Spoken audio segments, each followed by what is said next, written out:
You're watching Business Access TV. Business Access. Business Access. Business Access. Business Access. You are watching Business Access TV. Business Access TV. Serious about business. Serious about business.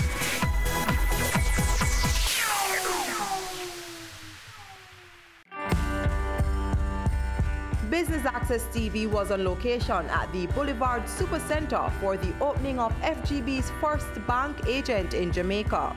Here are the highlights.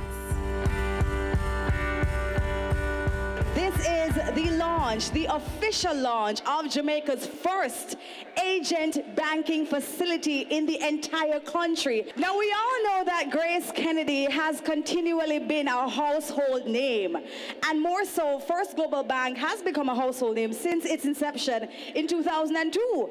Now, I'm speaking from experience because I have all of 3 accounts with First Global, you know. Yes. And let me just tell you, one of the things that drew me to First Global was the fact that they were so customer friendly. So when I heard that First Global was actually coming to the community in a big way, I was elated. Because the thing I enjoy about First Global Bank is the access. When you talk about the access, we're talking about global access for one thing, but I also enjoy your app. And I'm able to use that anywhere I am in the world at whatever time. And I have my token, so I am guaranteed security as well. And then taking First Global to the community inside Boulevard, making it accessible to all the surrounding communities. This all-in-one, GK1, you are all-in-one financial connection with agent banking, making banking accessible to everyone around this community and within this community. This is a big deal. So we're going to invite all our members, including our chairman. Chairman, you can step forward first, sir. Lead the pack. Of course, Senator Don Webley following. The Honorable Nigel Clark, yes, of course, and our members are lovely females, yes. Senator Don Webby also is giving some support there, of course. That's a really big sisters do, mercy. We're gonna count 1, 2, 3, and we are officially open. We're going to be inviting Mr. Brissett and Tanya Brissett to lead us inside the establishment.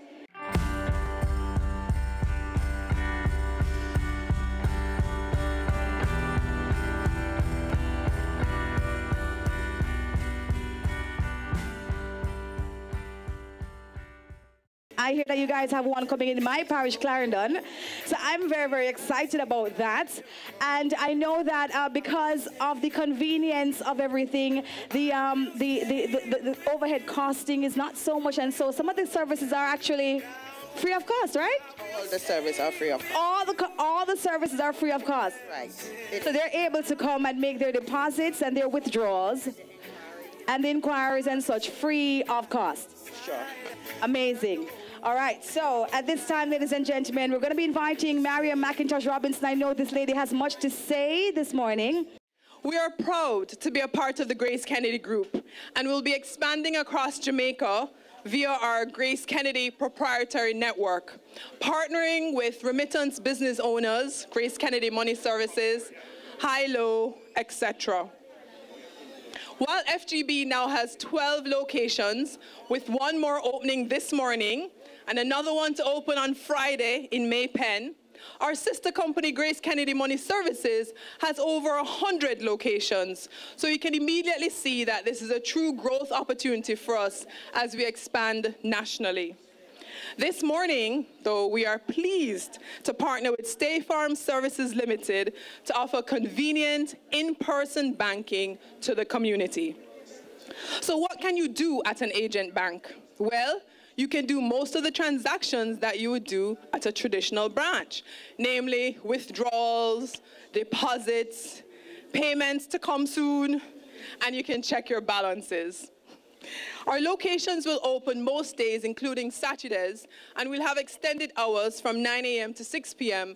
because we believe that we must continue as we expand to offer convenient banking. At our agent locations, which are banks in the various communities, we charge no fees. Let me share this again. At our agent locations, we charge no fees. And we plan to expand using this model, expecting to open up to 30 locations by the end of next year, and we're going to push to get 6 to 9 more out before the end of this year, depending on the pace of our regulator approval for each location. We also plan to introduce products, banking products, to the community based on needs, and we've already developed and launched 2 products. On the loan side, we've launched our payday loan product, which is an unsecured facility for up to 12 months. And on the savings side, we have our partner plan, which is like a partner plan, and we are, wait for it, literally the banker. With more to come, stay tuned to this space and watch First Global MoneyLink. Now, people may ask, why do we choose to open an agent banking location when so many folks are scaling back or going online? Well, we believe you need to do both. We do encourage persons to continue to use digital and online banking, where again, there are no fees, but we think there is something to having that in-person interaction when you're doing banking, and so we're pursuing this low-cost model to still go out into the community. In addition, First Global Bank, we support the national drive for financial inclusion, and that is a strategic and coordinated efforts to bring those who are not currently enjoying formal financial services like payments, savings, credit, pensions, insurance, etc., to bring them into the formal community so that all households and businesses, regardless of income level, can have access to and effectively use the appropriate financial services they need to improve their lives. Online banking, though, as I mentioned, is great. And our mobile banking app was the first one locally, another first, and is still one of the best in the market, I'm told. However, as I mentioned, the micro setups, such as this agent location, allows for the in-person convenient banking. And ladies and gentlemen, as I mentioned before, both options are no fees.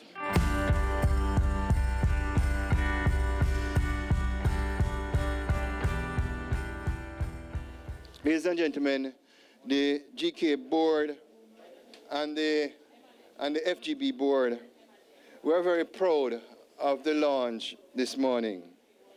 We are launching the first agent banking location in Jamaica. Can I repeat it and get a round of applause, please? We are launching the first agent banking location in Jamaica. As you would have seen from our recent first campaign, being first, and Mariam reminded me, so I'm just repeating what you said, Mariam, that First Global Bank is known for being first. A lot of consumers, a lot of Jamaicans, they don't know that First Global Bank, we have only been in existence for 16 years. And I think Mariam and Peter and the FGB team, we have certainly accomplished a lot in that short space of time. When we started the agency banking strategy in 2017, we recognized what we call, Minister, it was blue ocean territory. So we were very focused in terms of delivering products to the right people, the right products, and the right services, because we believe that Grace Kennedy is more than armed to do that. So agent banking is another innovation from the GK Group as part of our business mandate of actively participating and leading the financial inclusion drive as challenged by the government of Jamaica. Financial inclusion, as Mariam said, is about providing the right financial products and services to wider Jamaican consumers and businesses to facilitate their right to financial stability, growth, and protection. Colleagues, I want you to listen to these statistics because when you do your research and you actually look on them, it's quite alarming. Madam Debbie, do you know that 34% of the Jamaican population is unbanked? 34% is unbanked. Do you know that only 30% of Jamaicans save through a regulated financial institution? Do you know that only 11% of Jamaicans and 27% of SMEs access formal credit? And 80% of adult Jamaicans have limited access to low-cost, efficient, and user-friendly services. I make that point to say, and you said I am familiar with the gaps. That Minister, I believe that if we get agency banking right, it's a game changer in terms of growth for the Jamaican economy. And Grace Kennedy, we sincerely believe that. Our financial group, of which Grace Burnett is the CEO, I think we are perfectly placed to ensure that agency banking will be a success. Why? We have a number of well-known brands. We're talking about First Global Bank, GK Insurance, GK Money Services, Western Union, Bill Express, FX Trader, and our latest product, GK Proxim, which is microlending.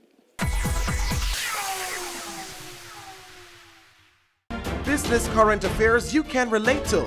Frank, credible discussion. On point with Kalila Reynolds and Dennis Chung. Dissecting the issues, offering solutions to Jamaica's challenges. On Point, Thursdays at 8 p.m. on Business Access TV.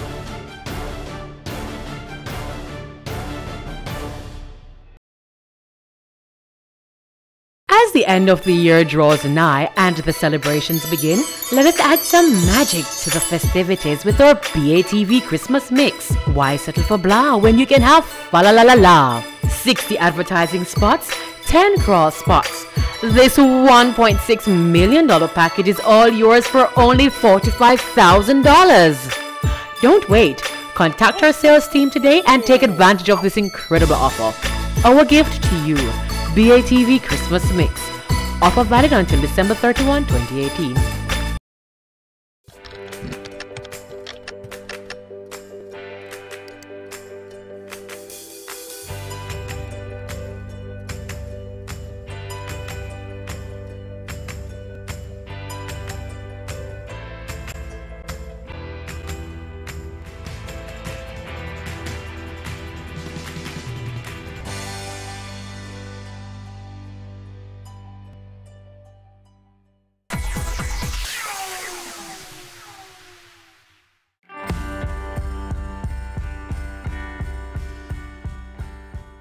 Let me just start by first congratulating First Global Bank on this very first agent bank in Jamaica. This is evidently a bank that is living up to its name, being first in the mobile app, now first in agent banking. But you understand how the name first, how they're living up to it. When you saw the CEO a while ago, go from 30 to 50 to 100. All right, you ever heard about 0 to 60 in 4 seconds? Well, this was like 0 to 100, right? And I have no doubt that that plays a crucial role in you living up to your name. But this is a historic occasion, one that I'm very happy to be associated with. And I can't help but notice that this is happening in the constituency that I happen to represent in Parliament. Now, they say there are no coincidences. I was elected in March. They look around and they say, pure road, them call it carpet. And now them look and them see money link. I mean, I gone clear. I mean, I am as clear. So you just continue, 30, 60, 100, full support. But the location of this bank will serve the communities of Pembroke Hall and Marvelly, Hughenden, Patrick City, Washington Gardens, Duhaney Park, and will also serve First Global customers that ordinarily would have gone to downtown or Ligony. So agent banking was introduced in legislation under the Banking Services Act in 2014, consistent with the aim of broadening the access points of delivery for financial services. And as you know, the government of Jamaica is focused on broadening financial access, deepening financial access, and ensuring that financial inclusion is entrenched in Jamaica. It was in 2016, in December 2016, that the agent bank regulations were introduced, and First Global Bank was the first to get their foot in the door, first to apply, and the first to open, and I believe they ought to be celebrated for that. This will allow for much broader coverage and improve access for customers, and will help us to diversify the base of persons who have access. The statistics quoted by Don Webby need no repetition, but clearly there are large segments of our population that are either not banked but are underbanked. And we know intuitively and intrinsically that the base of the pyramid in any economy, in any society, is integral to the economic vibrancy of that society, and therefore including them in the economy by allowing them to have access to regulated financial services that are competitively priced and that are efficiently located will only serve to the better of Jamaica. Now, we in the government of Jamaica, we have an interest in seeing the establishment of agency banks right across Jamaica, and believe, as your CEO believes, that it will continue to play a very important role in the growth and development of Jamaica. So I actually liked the acceleration 30, 50, 100, and I'm going to borrow it from now on, and I want to encourage you to go for it because that is definitely aligned with Jamaica's interests. Agent banking is also a win-win for many parties involved. I mean, in this case, you're actually housed in a Grace Kennedy facility, but in other cases, you may not be. And so agency banking is a win for the entity in which you are located because it brings more customers through the door, it diversifies their product base. It's a win for the financial institution because you have access to a broader base of customers yourself, and because you provide efficient services for your existing customers. And it is a win for the customer as they have access to services at their fingertips, and clearly a win for the economy. So I see this as a multiple win process for all parties involved. So, ladies and gentlemen, with these few remarks, let me once again congratulate First Global Bank on establishing Jamaica's very first agent bank. And I want to take the opportunity to assure the entire financial sector of the government's determination to continue to support market development that can be the foundation for growth and development. And we'll continue to ensure that the financial sector operates efficiently, operates effectively, and is supported by a robust and responsive regulatory framework. You are the first, a very historic opening, very historic launch, the first agent banking facility in the entire country, you know, Patrick. Big deal business, right?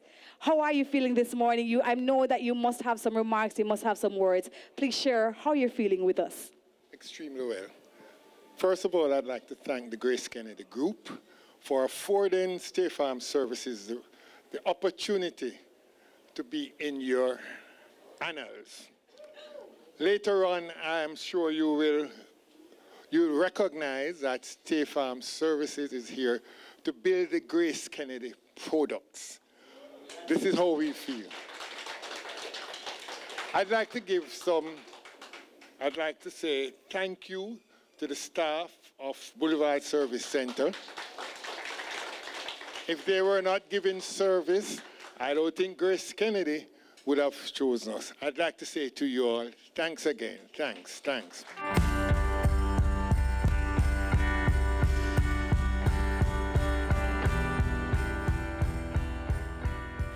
All right. Hopefully everybody's hands can be there. If not, we could just reach forward. There we go. I will cut the cake after 3. 1, 2, 3. Round of applause. Amazing. Congratulations to the entire team. Well done. We have our first agent banking facility. As the end of the year draws nigh and the celebrations begin, let us add some magic to the festivities with our BATV Christmas mix. Why settle for blah when you can have fa la la la la? 60 advertising spots, 10 cross spots. This $1.6 million package is all yours for only $45,000. Don't wait. Contact our sales team today and take advantage of this incredible offer. Our gift to you, BATV Christmas Mix. Offer valid until December 31, 2018. Having a corporate event, seminar, awards show, conference, products launch, workshop or expo? Business Access TV is here to showcase your event. Contact our sales department at 908-0919, 906-6357 or 908-2775 for more information. Business Access TV, serious about business.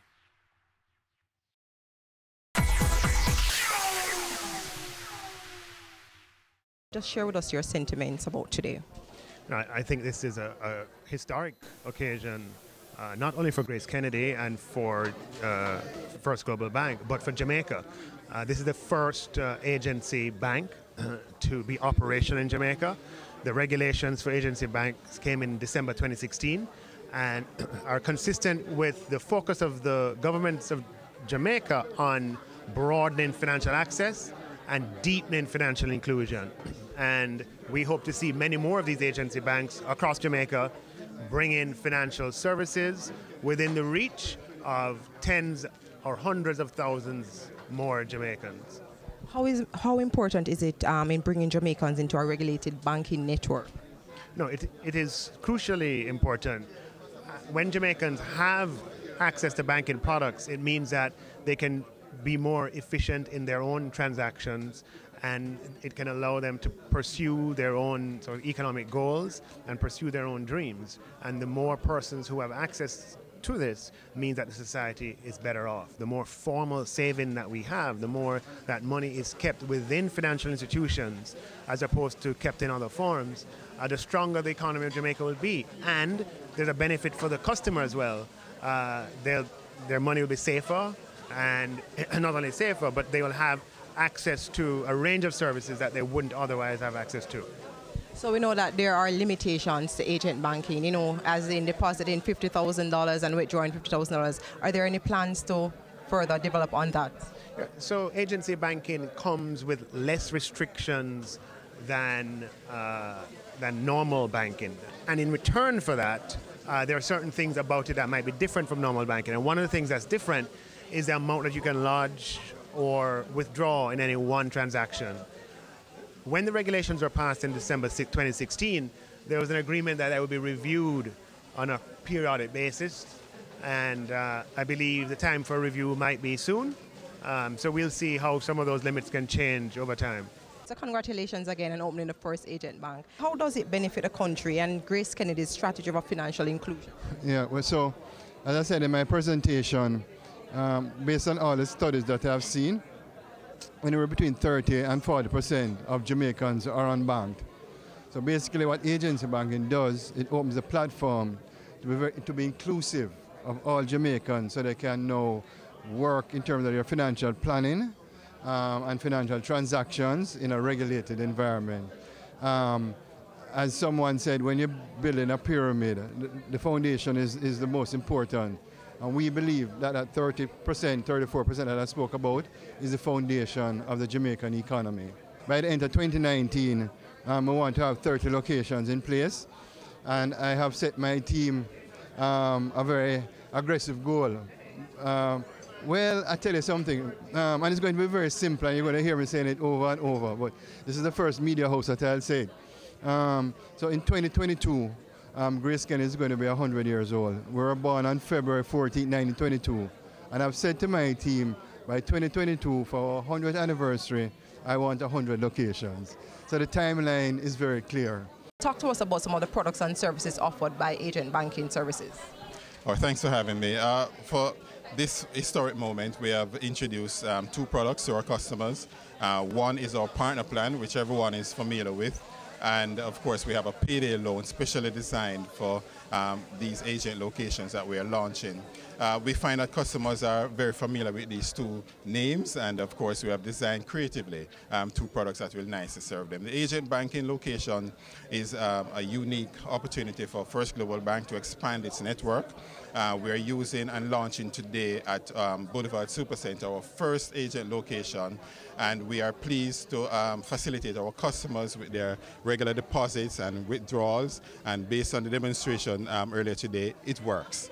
The great thing about it is that our customers can, instead of incurring the cost of traveling to other locations, particularly those in this community and the other communities that we'll be pushing into, are able to just, walk up to the location, execute their transaction, and, they're good to go. So congratulations again on opening your first agent banking. I know that financial inclusion is a big thing for FGB. Talk to us about your strategies for that. Okay.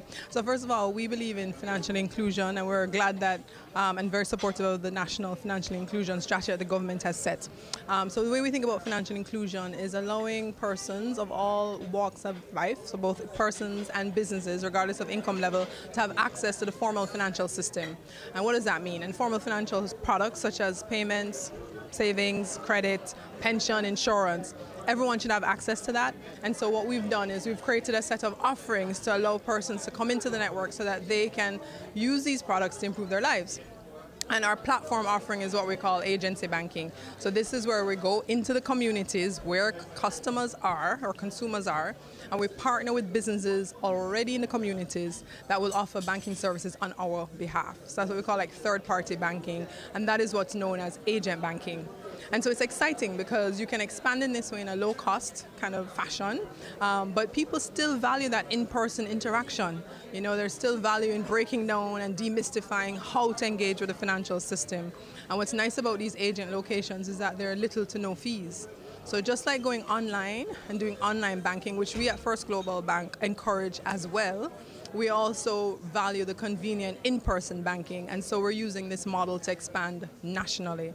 So we're going to have 30 agents by the end of next year. I'm told that there's some number of 100 hovering out there somewhere over the next 4 years. But we really see this as a way to expand into the communities across Jamaica and get so many of the under and unbanked persons to come into our system, to demystify the system, and to do it at low cost because there are no fees. So I know that right about now it's 9 that you're working on. So are there places or specific places that you're really targeting right about now? Yeah, man. So this is our first location, Boulevard Supercenter with State Farm Services Limited. Interestingly enough, we're opening Maypen later this week on Friday, but that's going to be a mini branch. And at the mini branches, you can actually open accounts. At agent locations, you don't open the account on site. We'll collect the paperwork, but we'll go back to a branch as part of our hub and spoke model to open the account. Once you have an account with us, and then you can use the agents to transact. But we're looking at St. Thomas, so we have Morant Bay coming up. We're looking downtown, King Street. We're looking in the St. Anne parish. We're doing another in St. Mary. So we're actually going into every parish in Jamaica and expecting to go further into the parish over the course of this year and into next year, across the parishes, I should say. But again, all these agencies that are spread out across Jamaica, you could almost think of them as ATMs, right? Sort of an ATM. But they're all tied back to what the traditional branches that exist for First Global Bank. What we like about these agent locations is that you can do withdrawals, you can do deposits, you can make payments on credit cards and loans, and that's to come for us, and you can check your balances. So it's a great way to do business that you would have already been doing, like remittance, collecting your remittance, or if you're in high-low, you're doing supermarket shopping, or anyone, we really can partner with anyone. We're focused on our Grace Kennedy proprietary network because it's so powerful and so extensive. But we actually like the fact that you could be coming to do something else, and then, oh, by the way, you do a little banking on the side.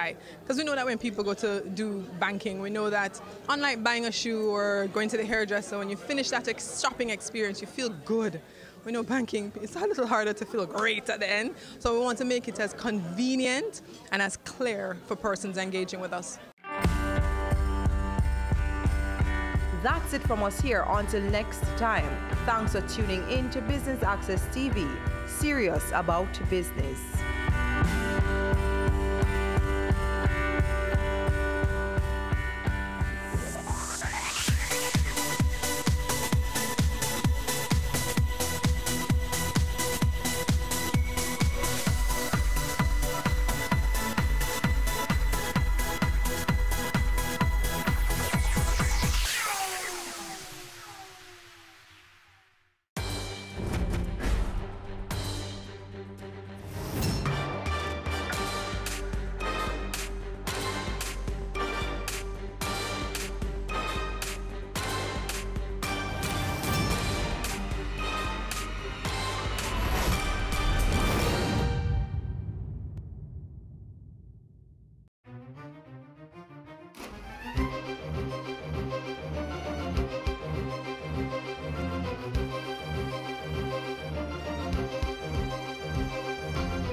Today we come to you from one of the island's natural harbors.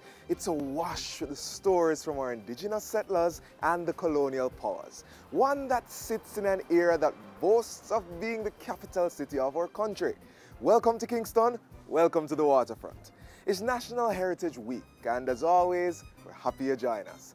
Hi, I'm Theodore Henry, and on today's edition of Jamaica Magazine, we go up the road and round the corner to the parish of Portland. We'll also be taking a walk down memory lane with Nanny of the Maroons and so much more. So as always, join in the celebrations, man. Enjoy our offerings. Do stay with us.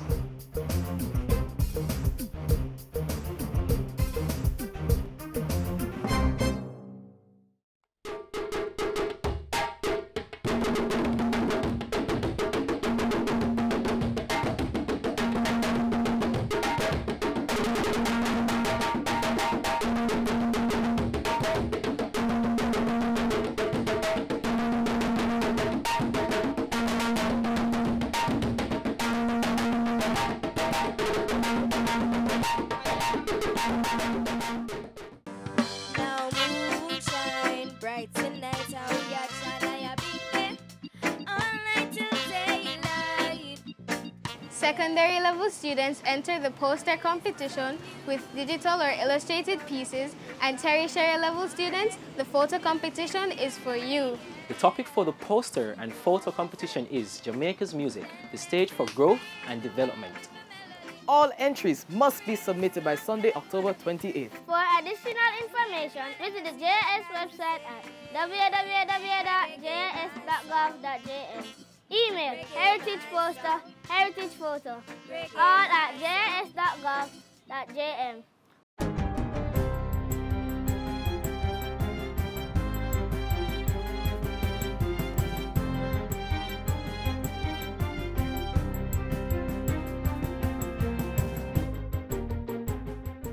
Good day, I'm Stephen McHugh, and this is your JIS News for Wednesday, October 10.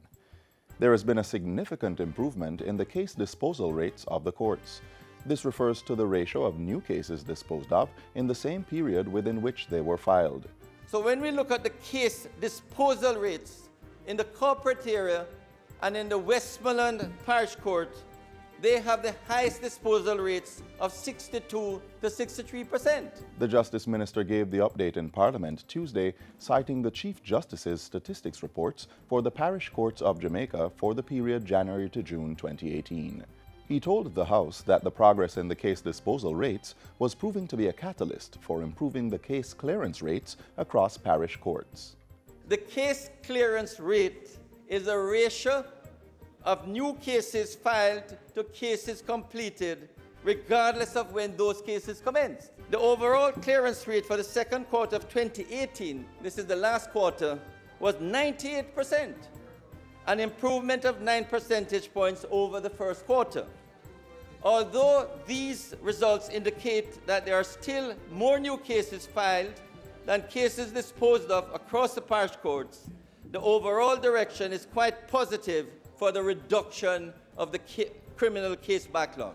An additional 500 cameras have been procured under the Jamaica Eye program and will be installed over the coming months. Senior Director for Modernization and Strategic Projects in the Ministry of National Security, Arvell Grant, gave that update during a meeting of the Rotary Club of St. Andrew North on Monday. He said 400 CCTV cameras had already been mounted in public spaces across the island. By early next year, 1,000 cameras should be installed and fully integrated into the system. Jamaica Eye, which was launched in March, is a public-private partnership designed to network CCTV cameras owned by the ministry as well as accommodate feeds from privately owned cameras. The feeds will provide useful footage in relation to criminal activities and other emergencies and will be monitored by a team of security professionals. Government will be rolling out an education campaign on the impending ban on the importation, manufacture, distribution, and use of specific categories of plastic packaging materials. Government Senator Matthew Samuda says the campaign will, among other things, highlight alternative packaging options. There is nothing that the government has banned that does not already have existing alternatives in the marketplace. It would be improper of the government to push one alternative versus another. I think through the public education campaign, it will come out as to the varying alternatives that are there. Mr. Samuda made the disclosure during Friday's sitting of the Senate. The ban, which starts January 1, 2019, relates to single-use plastic bags, expanded polystyrene foam, commonly referred to as styrofoam, and plastic drinking straws. It does not apply to bags used to maintain public health or food safety standards, such as those utilized to package raw meats, flour, sugar, rice, and baked goods, such as bread. Senator Samuda says discussions are being held with local companies regarding funding to retool their operations in order to manufacture more environmentally safe products. The University of Technology and the Bureau of Standards have signed a Memorandum of Understanding for the incorporation of metrology into the science and engineering curricula at UTech. The MOU will support the development of curricula for undergraduate and graduate programs, providing tertiary students with training and awareness sessions, along with access to resource materials in the completion of projects and research. President of UTech, Professor Stephen Bassiani, says the importance of the science measurements cannot be overstated, and the university recognizes the importance of ensuring students' competence. UTech Jamaica wholeheartedly welcomes the Bureau of Standards on board for this collaboration, which will enable the incorporation of metrology and the introduction of the rudiments of standards and quality into the engineering and science curricula. The MOU was signed last Thursday at the university's Pepin campus. And finally, the statue of Jamaican Olympian Shelly-Ann Fraser-Pryce will be unveiled this Sunday, October 14, at Statue Park in the National Stadium. Sport Minister Olivia Grange says the unveiling of the statue was timed to coincide with the commemoration of Heritage Week, as Shelly-Ann is one of Jamaica's modern-day heroes, whose accomplishments are an inspiration for the entire nation. She says the statue will be unveiled by Prime Minister Andrew Holness during a special ceremony starting at 4 p.m.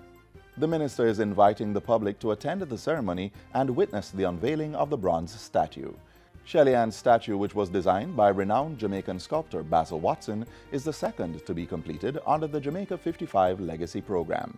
The first was of world record holder and Olympic champion Usain Bolt. And that's it for JIS News Today. I'm Stephen McHugh. Thanks for watching.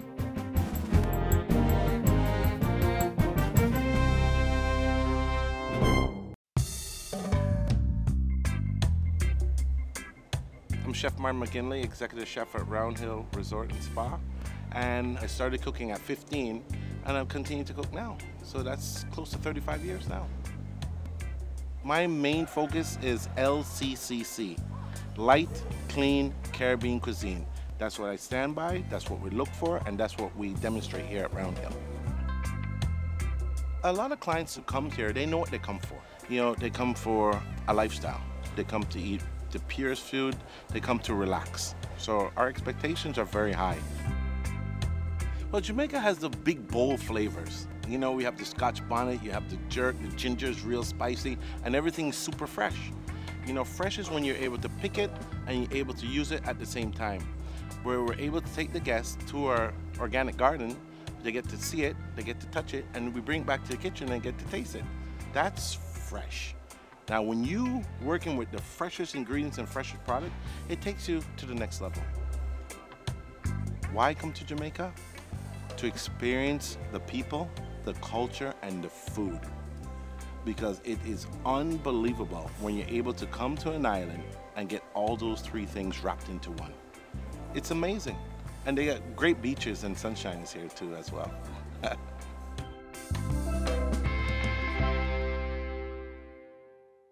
As we reflect on the real significance of National Heritage Week, it's only a given that we bring you stories from our national heroes. Take a look.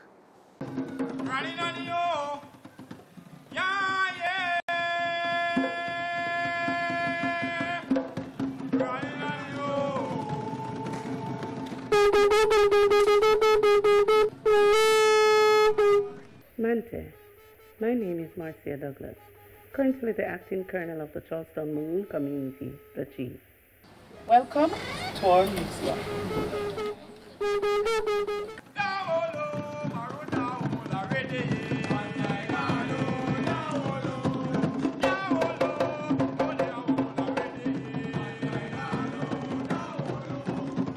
So the role of Nanny of the Maroon in Freedom for the Maroon is that she provide, or she make herself into the diligent leader that one would have been looking for.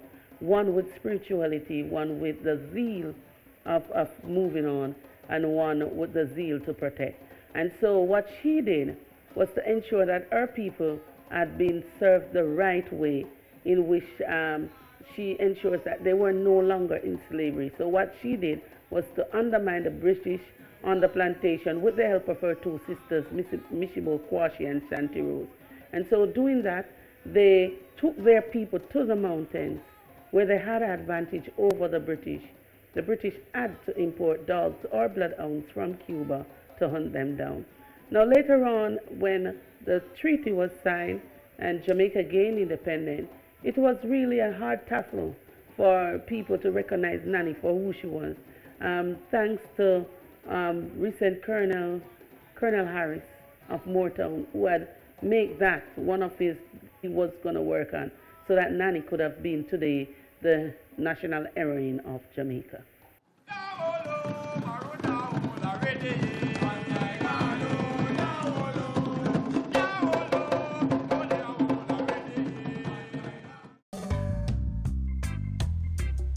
Coffee was introduced to Jamaica in 1728.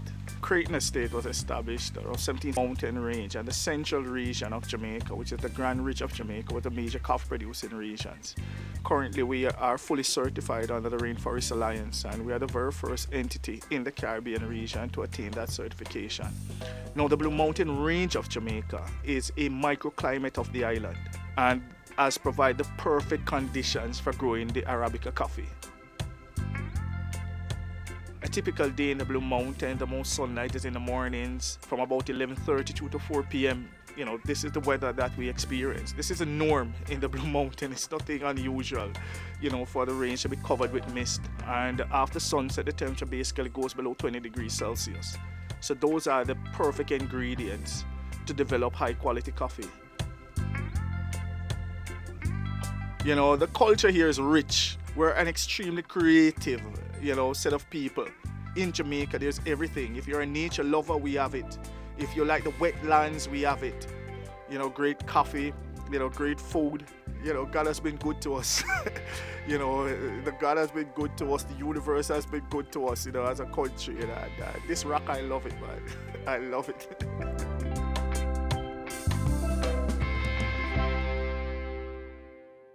How much do you know about the national fruit of our country? Watch as we share with you some of the stories of the Ackee. Give me back me soap and blue.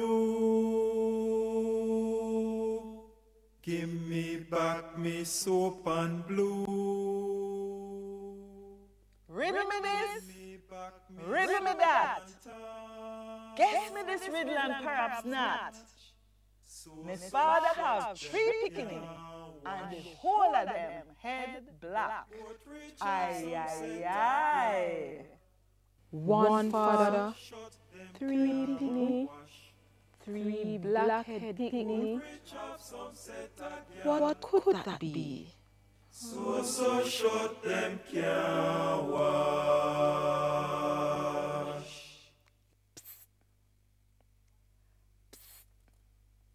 Over here, sir. Over here, sir. Boy, them here nowadays, people no love read, you know. And you know, it wasn't always like this. Me say 48 years ago, on a day like today, picnic from country and from town did I make haste to learn the brand new national anthem.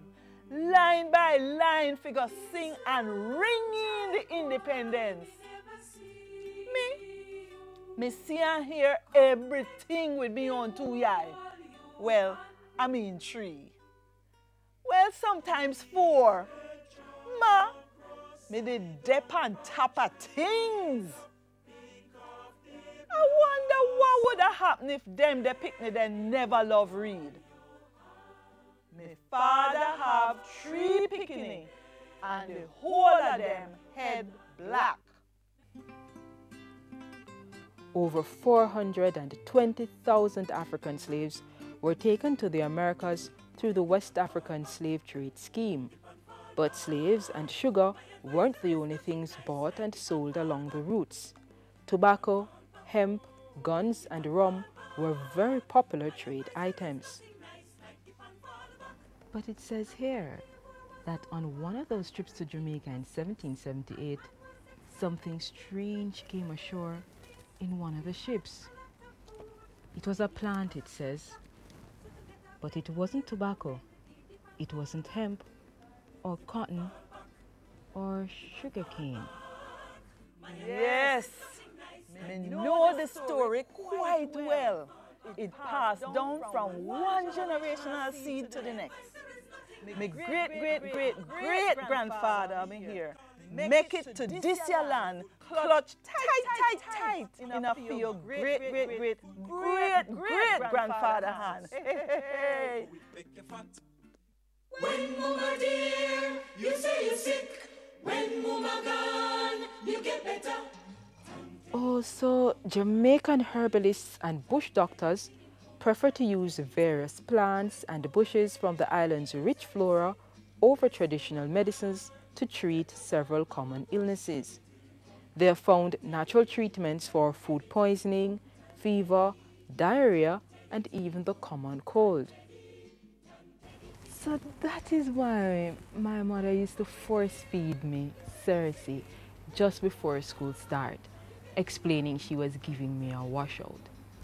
And I remember she used to boil this tea from soursop leaves and give it to me for my colds. And what would you know? They actually worked. Hi! But what is not this doing? No mention of me in my own country's folk medicine history. Me there so long. People use me to wash them clothes, them use me to scour them pot, shine. And as we treat cold, what soursop leaf can do, me can do it better. Halle, halle, halle, halle, halle, halle, halle, halle. Ah, yes.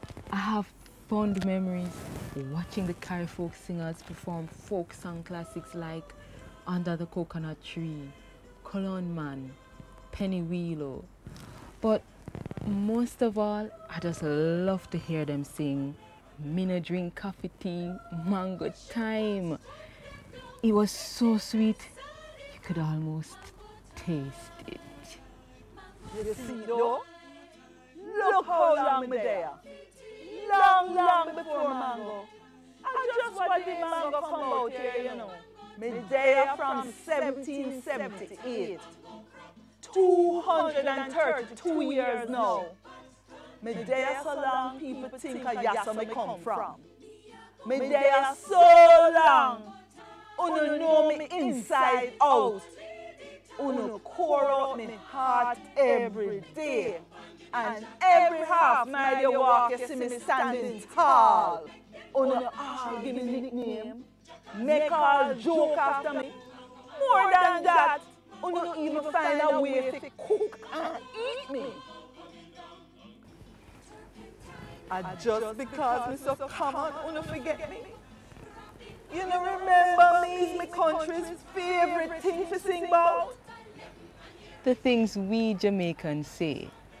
We have a colorful way of putting just about everything, don't we?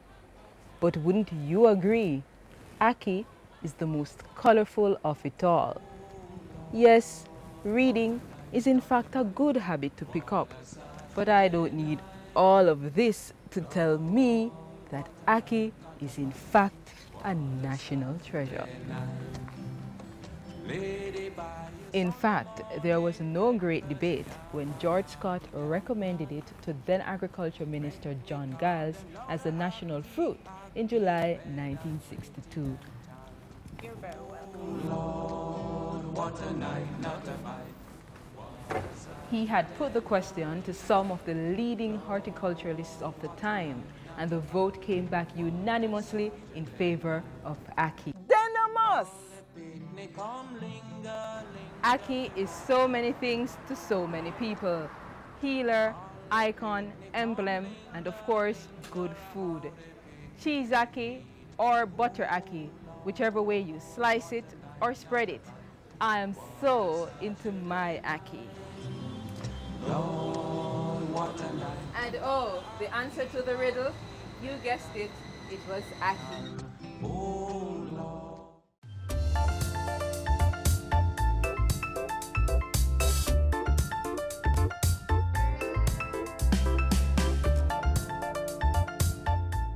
So, we journeyed to the parish of Portland and we brought you back some history and beauty. But don't take our word for it, take a look for yourself.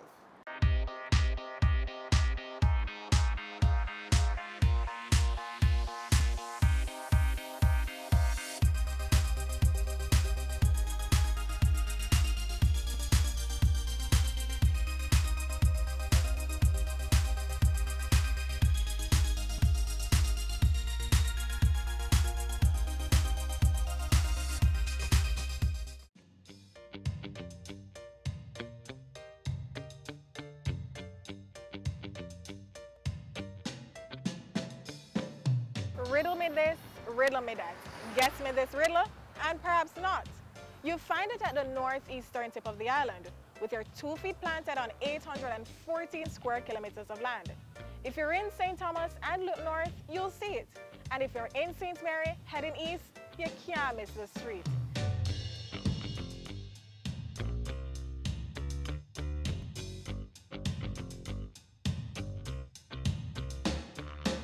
Walk with us as we journey this natural beauty and explore the stories behind 4 places perfect to the place in this paradisiac Portland.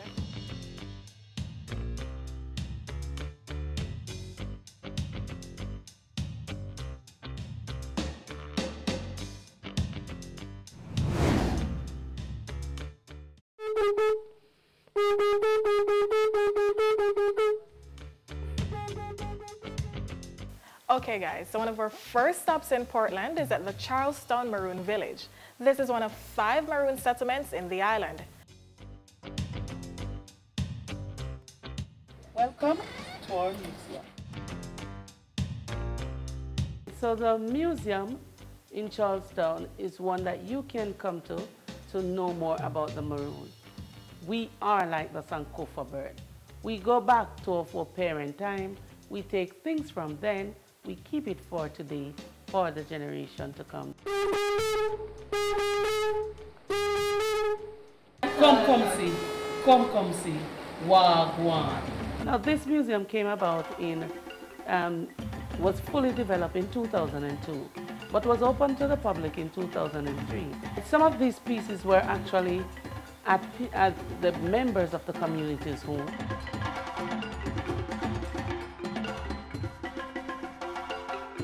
Hey, listen, before you leave Portland, you should definitely visit Fort George, which is at the Titchfield Peninsula in Port Antonio.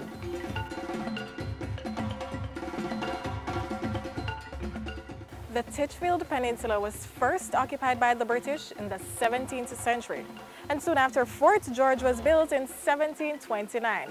And this represented the outshot of what Port Antonio would eventually become. The thing about the fort is that this is where all of the main offices for the parish were housed. The hospital, the courthouse, small little barracks to hold persons who had offended the crown. Now, over the years, what has happened is that the fort itself has evolved, and it evolved into becoming a school. Wow, can you imagine all the details and eventful stories that this beauty has seen? After you're done touring with us, you should definitely go and check out the history of this place.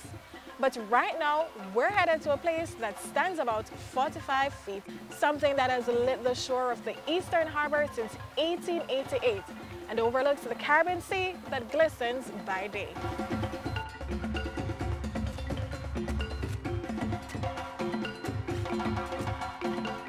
Where can I find the lighthouse? Yes, darling. Go straight down the road and turn the second turn off on your right. And you go around and turn up on a hill, and you can ask someone. Thank you. You're welcome, my friend.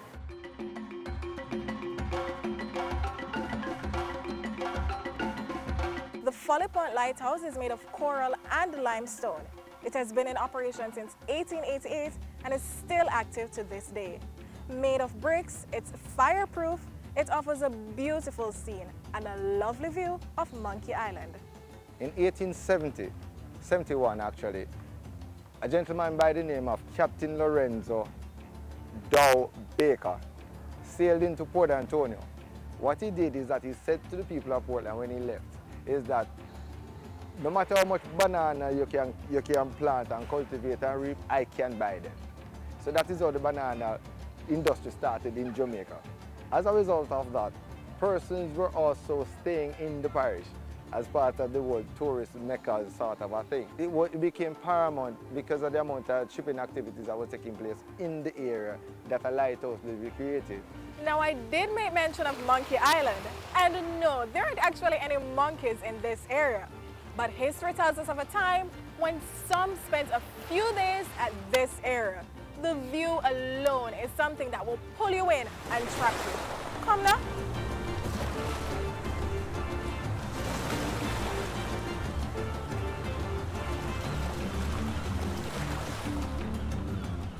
And just by staying with us on this journey, you would have solved the riddle. Because it's not just about where we're at, but what it has to offer. We gave you just a small taste. This Pearl Portland has been absolutely good to us. A natural beauty with many stories to tell.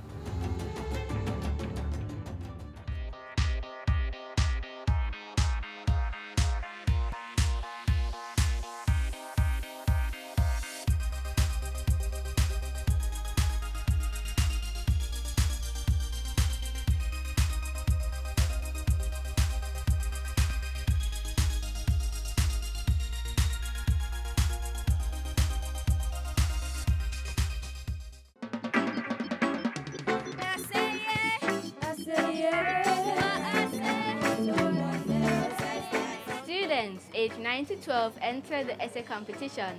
Write 500 words on the topic, how has Jamaican music contributed to the country's growth and development?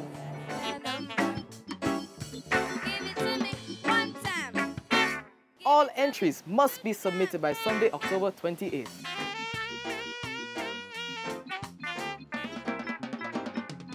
Prizes and surprises await you in the 2018 Jamaica Information Service Heritage Competition.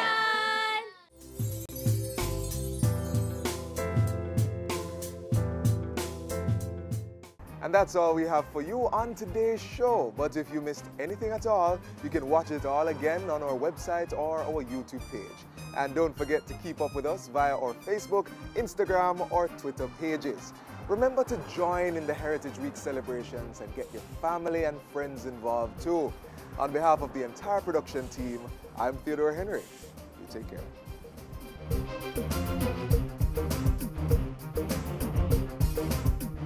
This has been a production of the Jamaica Information Service, the voice of Jamaica. Business current affairs you can relate to. Frank, credible discussion. On Point with Kalila Reynolds and Dennis Chung. Dissecting the issues, offering solutions to Jamaica's challenges. On Point, Thursdays at 8 p.m. on Business Access TV.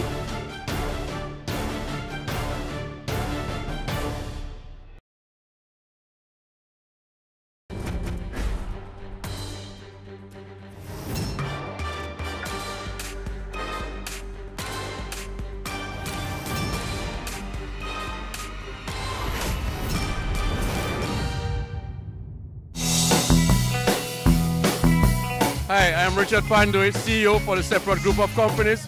You're watching Business Access TV. We're serious about business.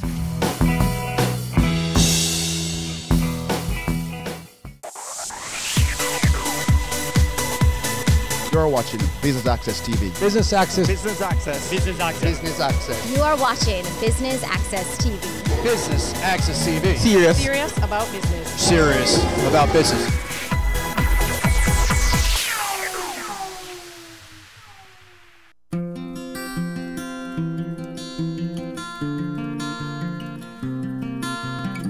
BATV is here to bring you the highlights from the 5th Annual Joan Duncan Memorial Lecture, where DK Duncan will be delivering the keynote address on political leadership, an enabler or disabler to Jamaica's economic growth. I'm Javon Keys and I'll be your host. Stay with us, much more after this.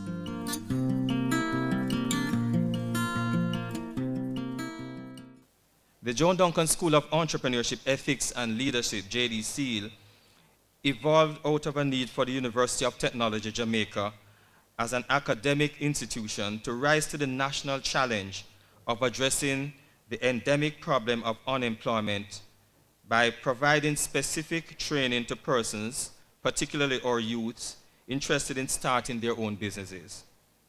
It has been recognized the world over that developing the tools of entrepreneurship is one important way of promoting individuals to become their own sources of employment, given that established corporate entities are contracting in the economy. In other words, entrepreneurship is now a most invaluable tool in the arsenal of a country's strategy for national development. The government of Jamaica, through its 2030 vision document, highlights the importance of entrepreneurship in economic development. And the MSME and Entrepreneurship Policy document of the Ministry of Industry, Commerce, Agriculture and Fisheries states as follows, and I quote, "The MSME and Entrepreneurship Policy seeks to offer a comprehensive, targeted and coherent framework that will create a highly entrepreneurial sector that is characterized by innovative and competitive businesses that are supported by a rewarding institutional and regulatory environment. The achievement of the policy goals and objectives will therefore necessitate a partnership between key stakeholders within the public and private sectors and by associations representing the MSMEs." End of quote. In this regard then, the University of Technology, Jamaica, insightfully tagged the People's University, and I know DK would like that, is playing its part by being the first institution of its kind offering a specialized degree in entrepreneurship and also hosting under its umbrella a highly touted business incubator system. Under our business incubator called the Technology Innovation Center, the TIC, we have had clients winning numerous local and international awards, with two, Tyrone Wilson and Gordon Swaby, receiving the prestigious 50 Under 50 Award for Excellence in Youth Entrepreneurship by the Government of Jamaica in 2012. Then again, there's also Mrs. Valerie Grant, another client of the incubator here on the campus of UTech. She's Managing Director of Geotech Vision Enterprises, and she has also won several prizes, including the Commonwealth Woman Entrepreneur of the Year Award, the NCB National Builders Award in the category Women in Business, and the Business Excellence Forum of the Americas Award for Female Entrepreneur of the Year in 2015. And these are just some of the awards that have been given to clients of the incubator, which is part of the Joan Duncan School of Entrepreneurship, Ethics and Leadership. In the latest report from the Global Entrepreneurship Monitor, GEM, it was shown that 85% of working-age Jamaicans agreed with the statement that most people in the country consider starting a business as a desirable career choice. Entrepreneurship as a career path is highly recognized and applauded in this country.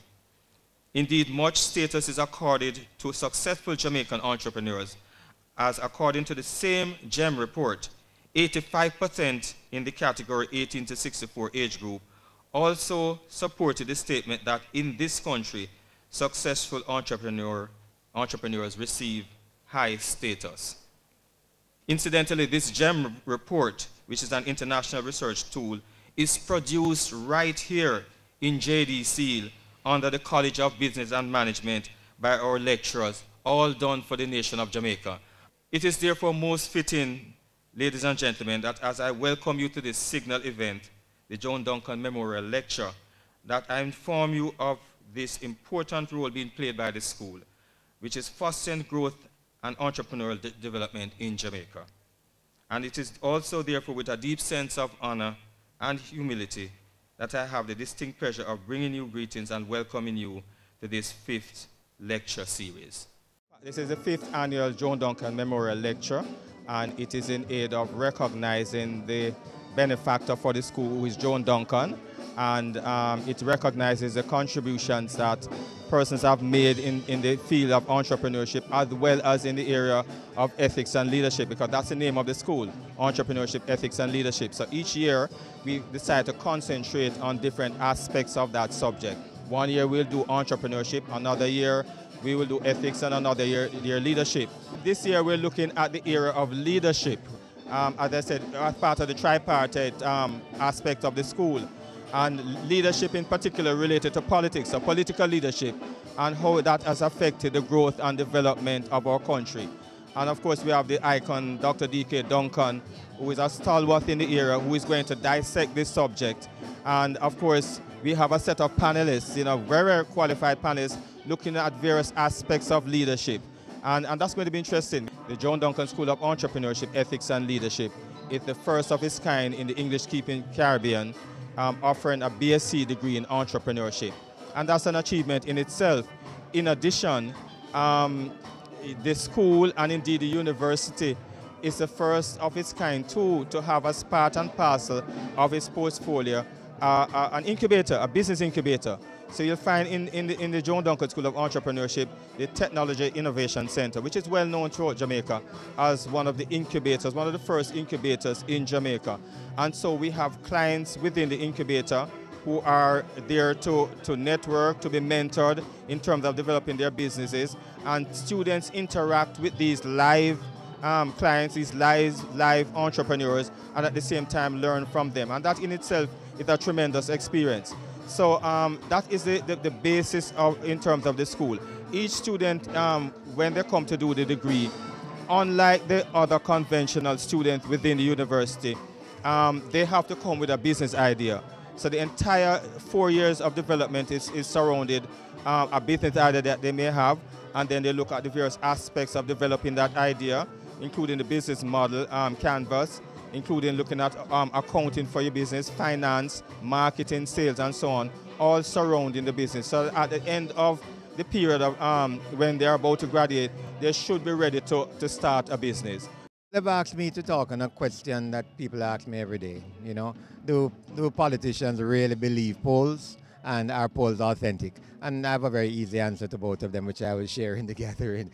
But yeah, I've been in polling for over 30 years, and I've survived political polling because politicians believe in what they hear, They don't always use it the way they should, and some of them fall awry as a result. But generally, I believe that politicians do place a lot of reliance on polls and actually use it for all kinds of strategies.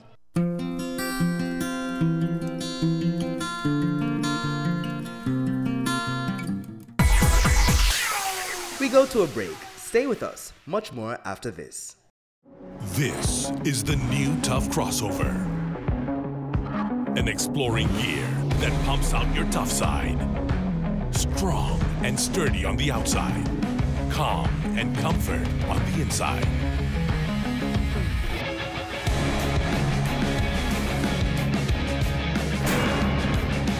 This is Suzuki New SX4 S-Cross. Geared to explore.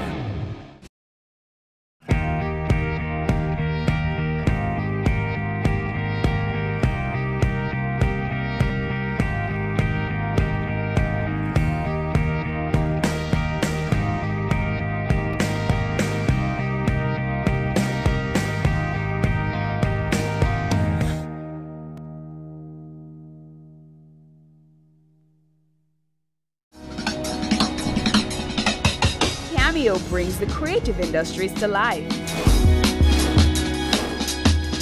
delighting creatives in different fields each week.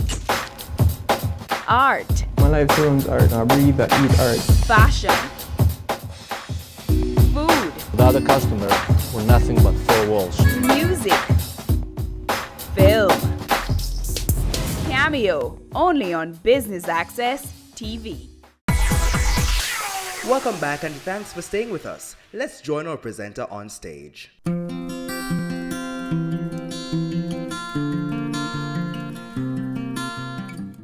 The The manifesto of one party was a little more bread, a little more butter. And of the other was self-government and education. Anecdotally, it is said that the answer to the larger vision of self-government and education, the answer was that education can eat. Huh? And I don't know if we see, I'll only ask the question, if we see any manifestations of that kind of political behavior in our society at this time. It might have been a necessary thing to deal with the immediate needs of people. But in the end, without vision, the people perish. So a lot of things added up in the early years and the origins of political tribalism, and it developed through the years, the 40s, the 50s, into the 60s. It carried with it not only the distribution of housing in a partisan way, political violence, unions against unions, then later on political parties against political parties on election day in particular, then it spread. It spread.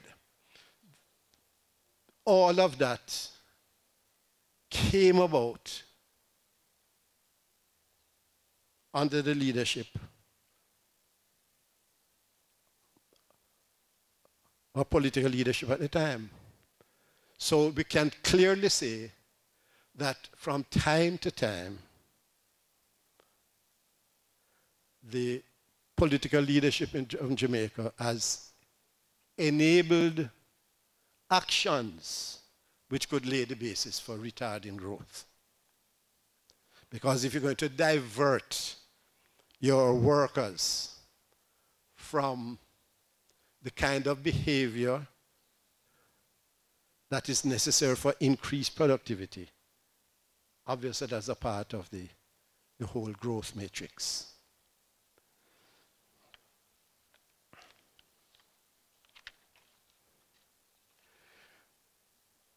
Recently, last week, Peter Bunting made his presentation in Parliament, and he asked the question, why is growth important?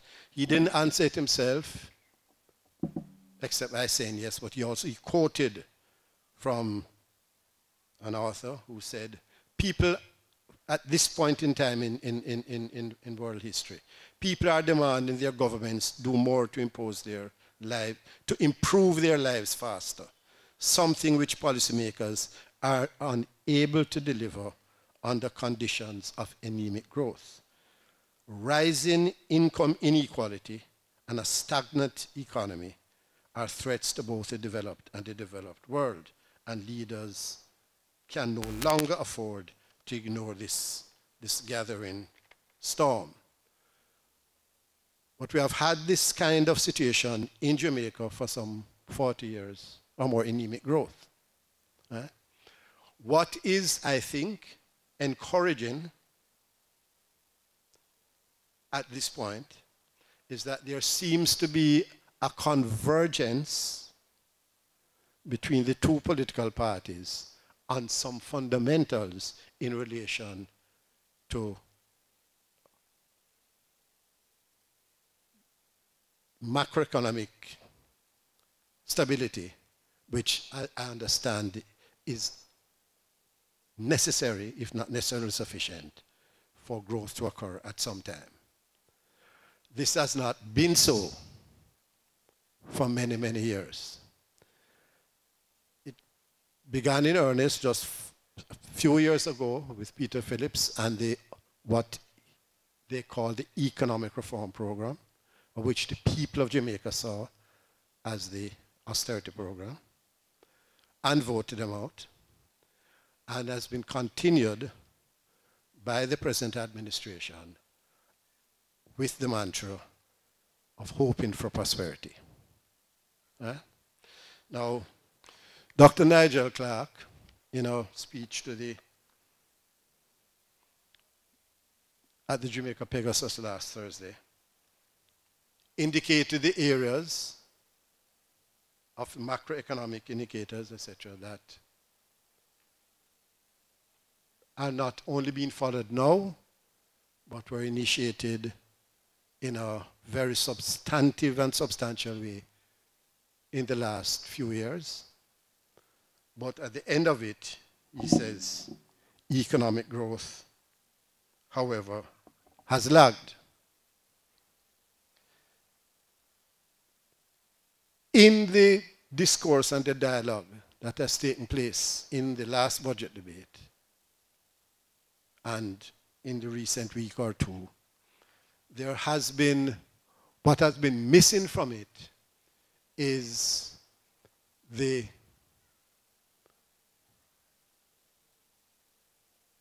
approach, an approach which has over the past years been seen to be blaming either Peter or Paul, right? So that to me represents an advance in the way that the political leadership is handling our economy. In some of the ways over the past, in particular after political independence, that governments have tried to answer the question of speaking to the demands of the masses of the Jamaican people, whether it is 1838, whether it is 1938, whether it is now, right? Was to try to, when we got into office, either administration, was to try to coax the bureaucracy into implementing what the policies of the various administrations are. In the 60s, we had a plethora, if you remember, of institutions called statutory boards. That was a response by the political leadership to the demands of the people for improvement in their lives, because the bureaucracy that we had inherited from the British was stodgy and didn't move very well. That was followed by things called executive agencies. Politicians themselves, the leaders, some of us even went overboard with the appointments of aides, whether special assistants, personal assistants, all kinds of assistants, to try to ameliorate the policy delivery, the program delivery process. But those ended up in a public sector which now is in need of, and has been in need of reform for donkey's years. I could go on and on to give examples of how our political leadership, in attempting to address the needs of the people. I don't, from my own experience interfacing with politicians, I don't accept that the vast majority of us intend to go in there and get rich quickly. I have dealt with many politicians, and they have, most of them that I know, have gone into this thing with a good heart.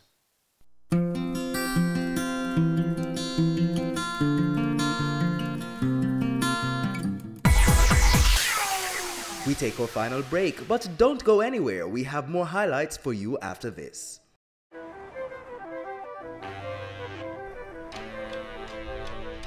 The Nissan X-Trail with All-Mode Eye Technologies.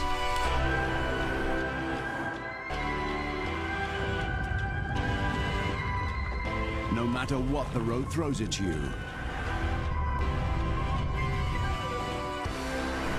Your story starts here.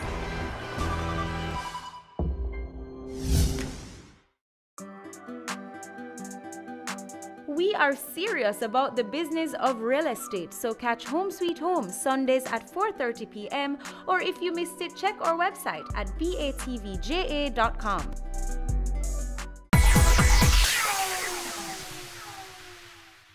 Thanks for staying with us, and if you're just tuning in, we're here at the 5th Annual Joan Duncan Memorial Lecture with DK Duncan. Now for more highlights.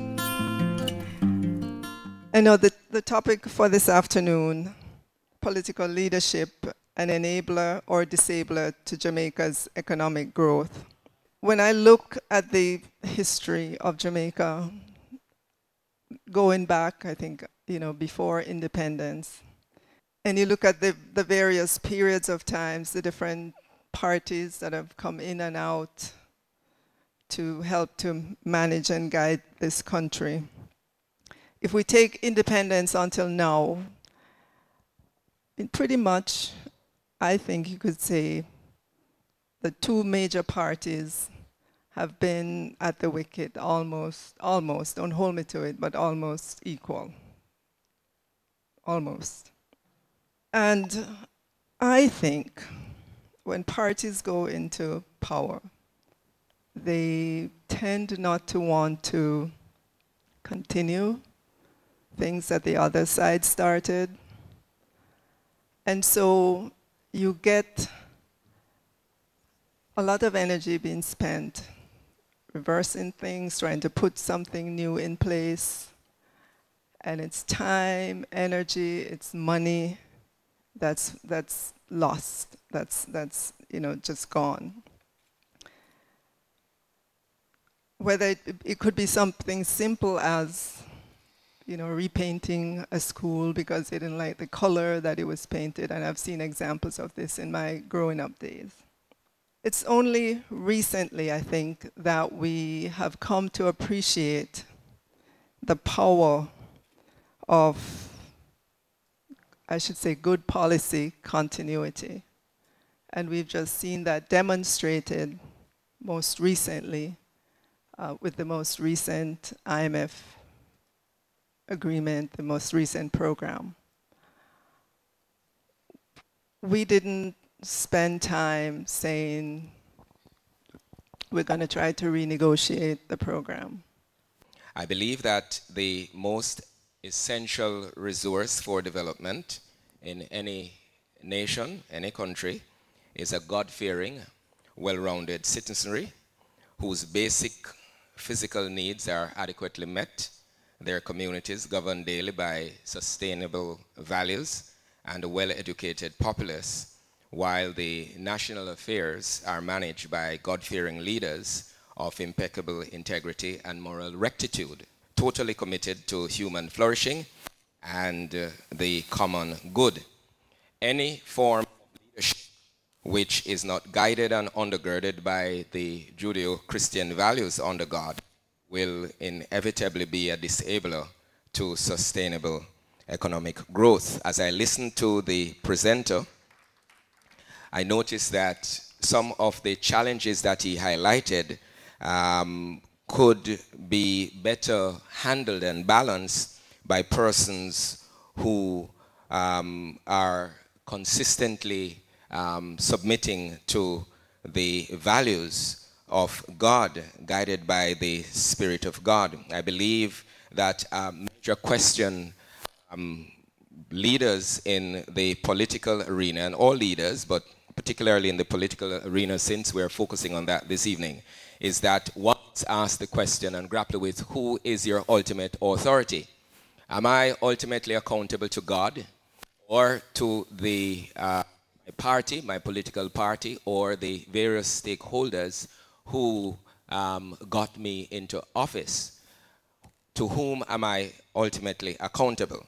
And once we have a clear understanding of that, then it would better enable us to make the right decisions which will redound to the best interest and welfare of the constituents.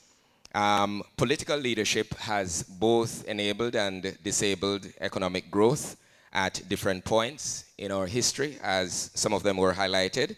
And I believe that where there is politics that are based on values, and that leads us to, once you create that value set that you live inside of, the last statement by Dr. Duncan then gives you what is your own social consciousness that you live in, which then gives you that ideology.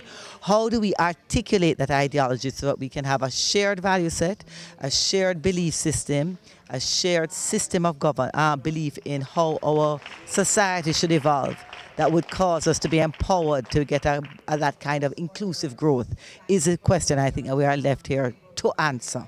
Because we have not, over the years, we have kind of lost that, and we've become very transactional in the politics, really actually broken down to the point where as we say in Jamaica, we buy votes.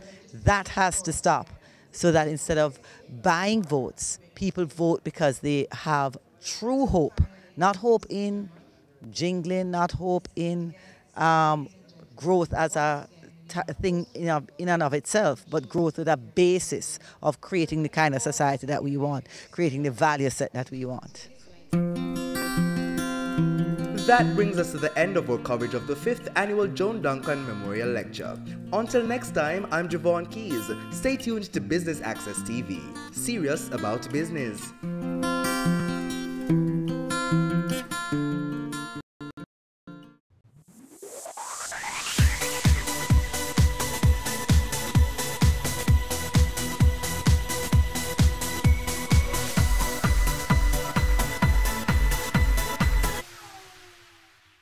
They say it takes a village to raise a child, but the world will one day need the leadership of that child. The time you spend with your child matters. It stimulates their minds and shapes the way they act. Talk with your children. Help them to better understand the world around them and to value what is truly precious.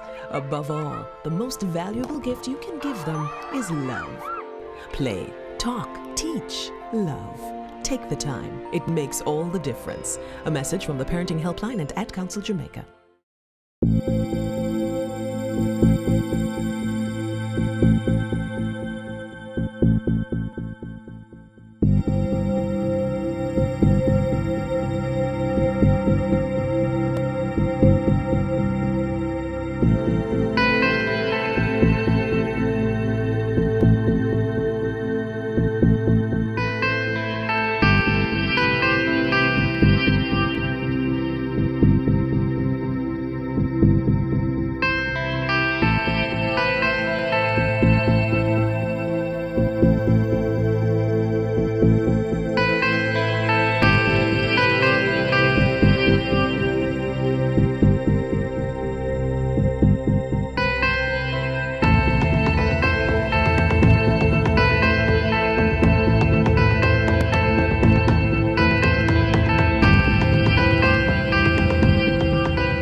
Good evening and welcome to BATV News. I'm Kalila Reynolds.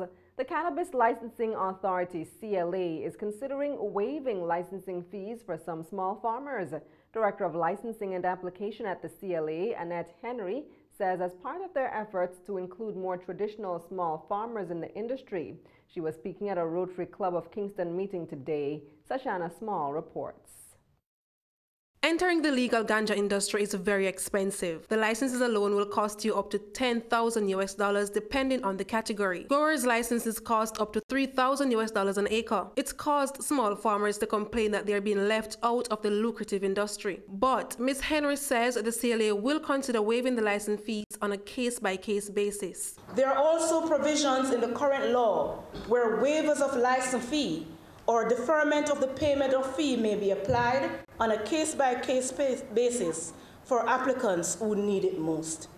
As Jamaica moves to regulate the industry, concerns have been raised that only the big players in the field will benefit. But Henry says her agency has plans for small farmers too. The matter of the inclusion of small traditional farmers in the medicinal industry has not escaped the government. As we speak, plans and programs are being put in place to address same. These plans will impact the economy, the local communities, as well as the way of life of the people within those local communities. The CLA grants licenses to individuals over 18 who wish to plant, distribute, manufacture, or export ganja. Ms. Henry says since its inception in 2016, they've received over 500 applications. 400 of those applications are now being processed. Since commencing operation in May 2016, the authority has received over 500 applications from 165 applicants. Of this number, over 80% of the applications have been processed. 169 applicants have been granted conditional approvals. They would have satisfied our application process and our due diligence, and it is only a matter for those applicants to have their properties ready for site inspection and for us to issue the licenses. She says the CLA is taking measures to ensure no illegal plants are among those granted licenses. The authority is in a process of procuring a reputable and proven track and trace system, which will account for each and every plant grown on a licensed property. We will be tracking the plant from seed to sale. This system will be owned by the CLA, and all licensees must utilize the system. The system will eliminate contamination by plants not in the legal system. For BATV News, I'm Shoshana Small.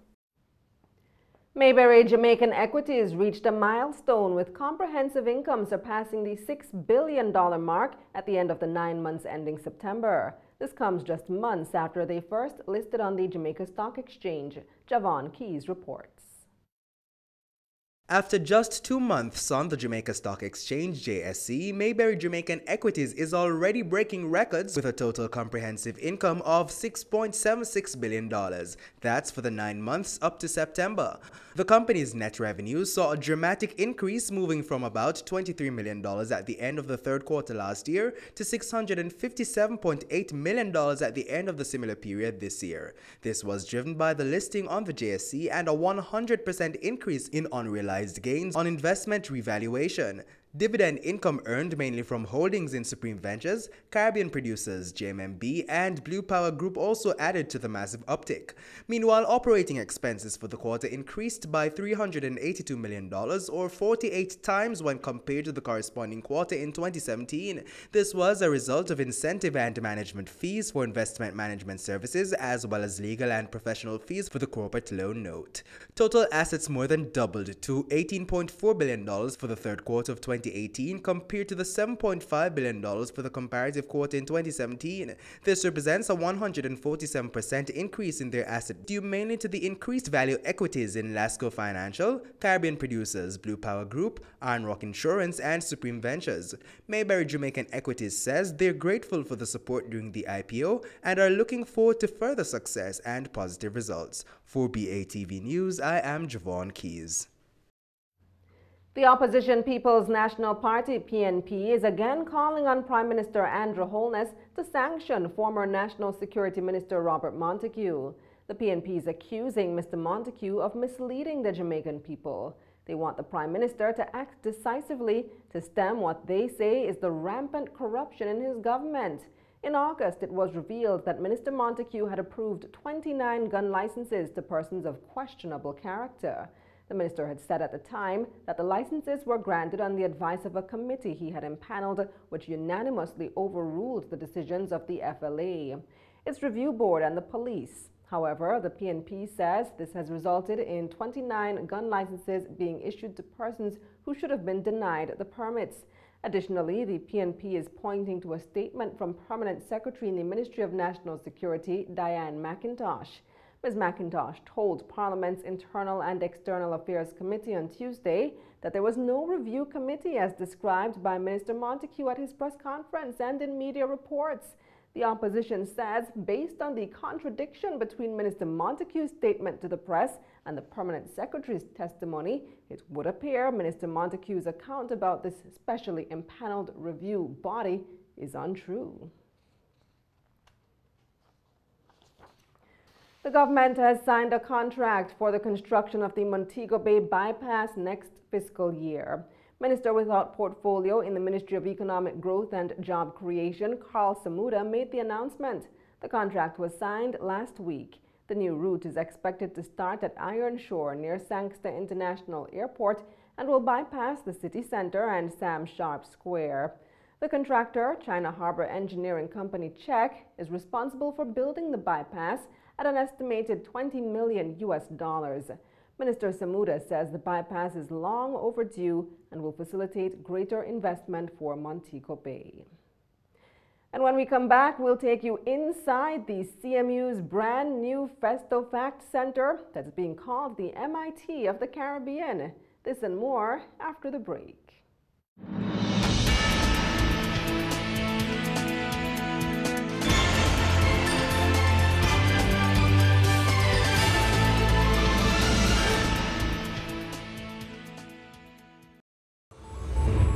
GrowthTech is making connectivity like oxygen. Wherever you see the GrowthTech free Wi-Fi, feel free to connect. Watch, connect, and go, allowing you to chat, check, browse, and email securely. So when you're on the go and need to connect with friends, family, or a team member, or just stay updated, look for GrowthTech's free Wi-Fi. GrowthTech, making connectivity like oxygen. Business current affairs you can relate to. Frank, credible discussion. On point with Kalila Reynolds and Dennis Chung. Dissecting the issues, offering solutions to Jamaica's challenges. On Point, Thursdays at 8 p.m. on Business Access TV.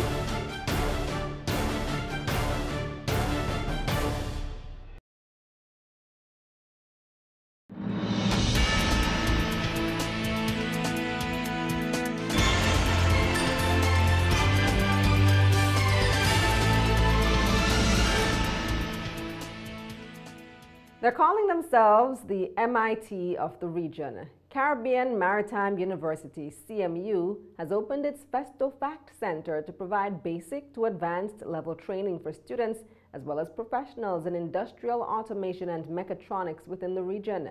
BATV's Jamila Maitland visited the brand new billion-dollar facility.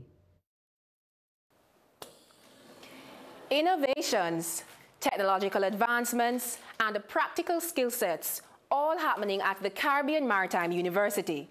The institution recently opened its Festo authorized and certified training center for industrial automation and mechatronics only 2 weeks ago to the tune of $1.4 billion, the only in the Caribbean and Latin America.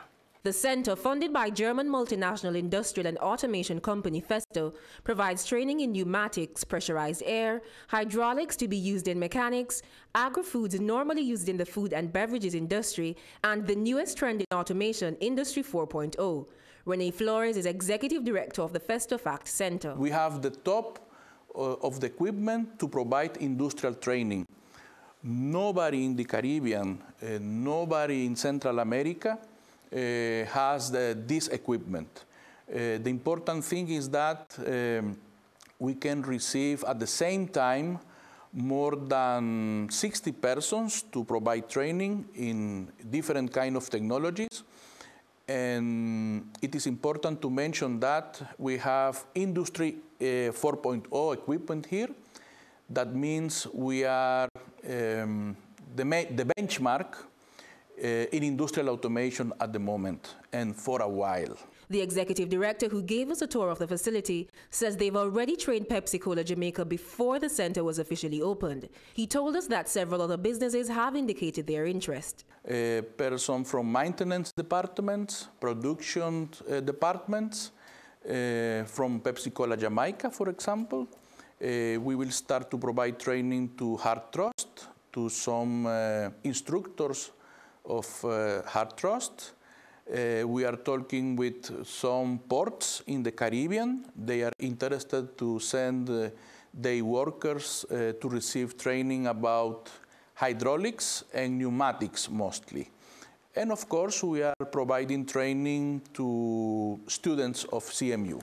Meanwhile, Vice President of Technology and Innovations at the CMU, Professor Noel Brown, says they're changing the perception of the university from one focused mainly on maritime and logistics to a major center for technology and innovations. The first batch of FESTOFACT students started in September. Students would be able to not only, they would have their classrooms and then their labs will be conducted here in the FACT Center. So that would give them a kind of hands-on as to what they're learning in the classroom. By the end of what we're trying to do, especially for the engineering students, is by the end of their graduation, they would have already gotten at least two certification, two of the FESTO certification. For BATV News, I'm Jamila Maitland. The government is engaging a local company to export canned food to the United Kingdom. Minister of Industry, Commerce, Agriculture and Fisheries Audley Shaw made the announcement in Parliament this week. He says the products can be used in the National School Feeding Program as well. Here's more. Minister Shaw says the country must find innovative ways to lengthen the shelf life of our local products. He says discussions are far advanced through Jamaica Promotions Corporation, JAMPRO, to have processed local foods for the United Kingdom market. This conversation has already started with JAMPRO, informing me that they are working with companies that intend to produce local foods for the United Kingdom market. The company has indicated that it is exploring the feasibility of selling canned vegetables into the United Kingdom, our local hotels as well, and for the school feeding program. The minister handed out samples of the processed foods to be exported, and he told his fellow parliamentarians that the country has yet to tap into the 1 gallon, 5 gallon cans. The hotels on the North Coast, wherever they are, lots, no preservatives. Yes, absolutely, absolutely. We are sitting on wealth here. He says he's encouraged by the overwhelming requests by farmers for land to start production. 1,000 acres of land has already been requested of the ministry through the Sugar Company Holdings for the express production of this. And some of these samples you received today are actually samples of those things that will be produced. Mr. Speaker, these products will contain no artificial preservatives and will utilize 100% Jamaican-grown crops. For BATV News, I'm Jamila Maitland.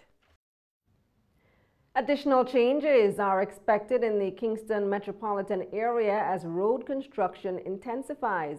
A statement from the National Works Agency NWA today says motorists should use alternative routes to access sections of Hagley Park Road in St. Andrew where possible.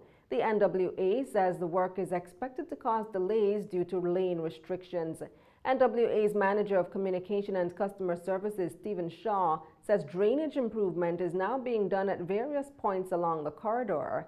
This includes extensive pipe laying. He says this may cause some roads to be closed or reduced to single lanes at some points. Work is concentrated along the section of Hagley Park Road between the ATL Automotive Dealership at Graydon Avenue and the NWA's regional office near Ambrook Lane.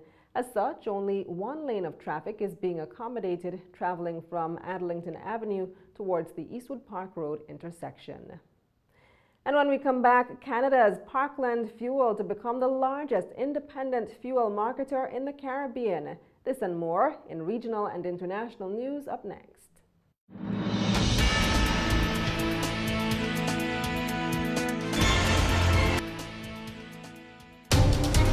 We're taking you beyond our shores, across the region and around the world. Every week, BATV gives you in-depth reporting on the major stories that gripped headlines in the Caribbean and on the international scene. Join us Sundays for This Week Abroad. Business Access TV, serious about business at home and abroad. As the end of the year draws nigh and the celebrations begin, let us add some magic to the festivities with our BATV Christmas Mix. Why settle for blah when you can have fa la la la la? 60 advertising spots, 10 crawl spots. This $1.6 million package is all yours for only $45,000. Don't wait. Contact our sales team today and take advantage of this incredible offer. Our gift to you, BATV Christmas Mix. Offer valid until December 31, 2018.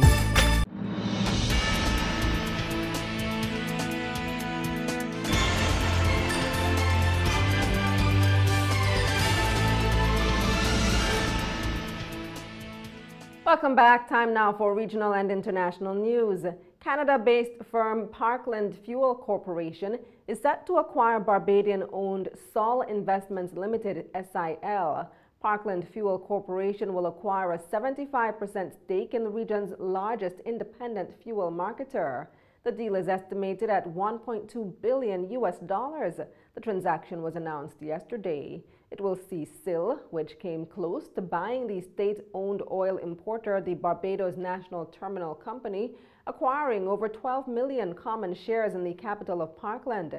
When the deal is closed, the Simpson Group, through its ownership of SIL, will own a 9.9% stake in Parkland. Parkland is Canada's largest and one of North America's fastest growing independent marketers of fuel and petroleum products and a leading convenience store operator. A statement from Parkland says it hopes to complete the transaction by the end of the year. The deal is subject to customary third-party consents and regulatory approvals, including approvals of the Toronto Stock Exchange. Consultant physicians in the Bahamas are giving the Public Hospitals Authority until November to address the issues they've raised. But the country's health minister is hoping that the issues will be resolved and the doctors won't have to strike. Our News' Gillian Gray reports. Following a threat by the Consultant Physician Staff Association to show the country exactly what it stands for if an amicable solution with the PHA isn't reached by November 16th, Health Minister Dr. Dwayne Sands says he hopes relations do not deteriorate to the point of a strike. November 16th is the date established by the CPSA. There's a meeting with the CPSA and the leadership of the Public Hospital Authority as early as I believe next week. And so hopefully it won't ever come to an issue of a strike. The CPSA took a strike poll on Friday with the majority of persons voting in favor of a strike. CPSA President Dr. Loxley Munro said they will only strike if it is absolutely necessary. In an interview with the Nassau Guardian, Dr. Sands said the CPSA likely took a strike poll to have the negotiations moved with more deliberate haste. He added that at this point his ministry is simply focused on working to resolve all matters. There are many things that could possibly happen in the Commonwealth of the Bahamas. We could have a hurricane, we could have a natural disaster, we could have a man-made problem. I would rather seek to look at the serenity prayer. God grant me the serenity to accept things I cannot change, okay? The courage to change the things I can and the wisdom to know the difference. So what we ought to be doing is doing the very best that we can to bring resolution to this problem. And if something happens along the way, then we do the very best that we can to resolve it. The CPSA has expressed concern over working conditions, the lack of health insurance, and a 10-year period without raises. After last week's meeting with the Prime Minister, Dr. Munro said he was optimistic that their concerns will be addressed. The Health Minister said he too is hopeful for an amicable resolution. This administration, led by the Prime Minister, supported by the Minister of Health and the Ministry of Health, the Public Hospital Authority Chairman, Board, the administrators at all of our institutions are committed to the resolution of any impasse with any organized group, and certainly we continue to work in the best interest of the patients of the Bahamas. So clearly the Bahamian people would like to see this matter put behind us, and let's get on with the work of improving our healthcare system. Dr. Munro said they will not tolerate PHA officials beating around the bush. PHA denied that claim, asserting it is committed to transforming the delivery of public health care. Reporting for Our News, I'm Gillian Gray. The frontrunner for Brazil's presidency, Jair Bolsonaro, has been caught up in fraud allegations against his chief economics advisor. Paulo Guedes is being investigated over accusations of corruption linked to state pensions. These are damaging accusations for a candidate that has run on an anti-corruption platform. More in this report. A blemish on the Clean campaign. Jair Bolsonaro's economic advisor is being investigated for mismanaging over 230 million euros in public pension funds. Paulo Guedes is accused of using the money to invest in a company that he controlled. Money from employees' pensions at firms including a state oil company, a national bank and the postal service. Guedes allegedly worked with executives at the pension funds with ties to the leftist Workers' Party. Their candidate is Bolsonaro's rival in this month's runoff. Crucial to the Bolsonaro campaign is that he portray himself as a clean candidate, untouched by the widespread corruption scandal that's tainted the former ruling Workers' Party. Paulo Guedes' lawyers criticised the timing of what they called a lying report. It's clear the initiative is an affront to democracy, whose main objective is to confuse the voter. Bolsonaro's campaign also hinges on Guedes' economic know-how. He's been credited with guiding Bolsonaro's policies to a more market-friendly place, earning the support of wealthy, conservative voters and businesses looking for less tax and regulation. Nobody wants to hire anyone right now. Nobody wants to invest. Why would someone invest in Brazil? That's why we've come, and why Paulo Guedes is there to negotiate with the market. This new corruption investigation is the first into someone close to Bolsonaro, though he himself is not accused of wrongdoing. The International Monetary Fund and World Bank have approved plans for Zimbabwe to pay back more than $2 billion in debt, a vital step to secure new loans to revive the economy. The government recently imposed a tax on bank transactions that has been blamed for raising prices and causing shortages, severely affecting the health sector. Al Jazeera's Haru Mutasa reports from Harare. Some Zimbabweans are calling it the worst economic crisis in a decade. Businesses and shoppers aren't happy with the recently introduced 2% tax on bank transactions. Products now cost more and suppliers are buying less. It's led to shortages and excessive price hikes. It is very frustrating. Actually, I'm coming from a pharmacy right now where I bought these drugs, which I used to spend $10 a week swipe. It's $44. Another pharmacy, it was $55. And this is ridiculous. I don't know where we are going as a people. Zimbabwe's health sector has been in a crisis for more than a decade. Public hospitals sometimes run out of essential drugs. The pharmaceutical industry says it needs about $4 million a week to import enough drugs for the country.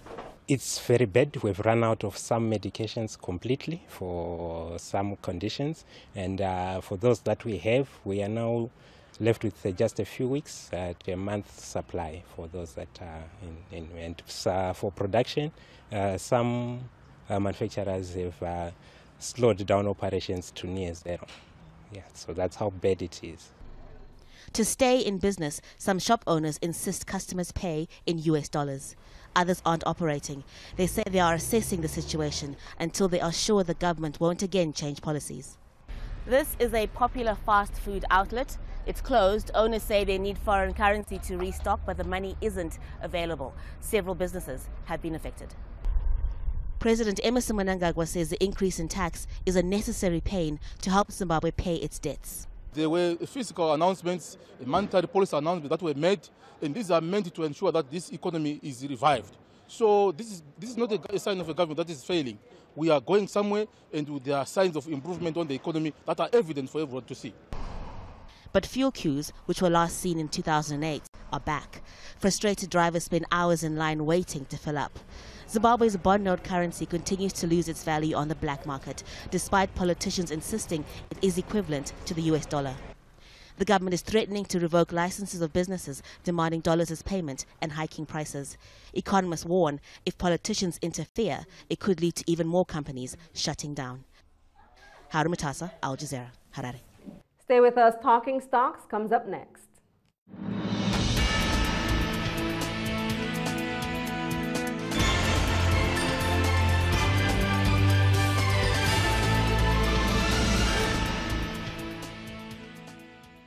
Business current affairs you can relate to. Frank, credible discussion. On point with Kalila Reynolds and Dennis Chung. Dissecting the issues. offering solutions to Jamaica's challenges. On Point, Thursdays at 8 p.m. on Business Access TV.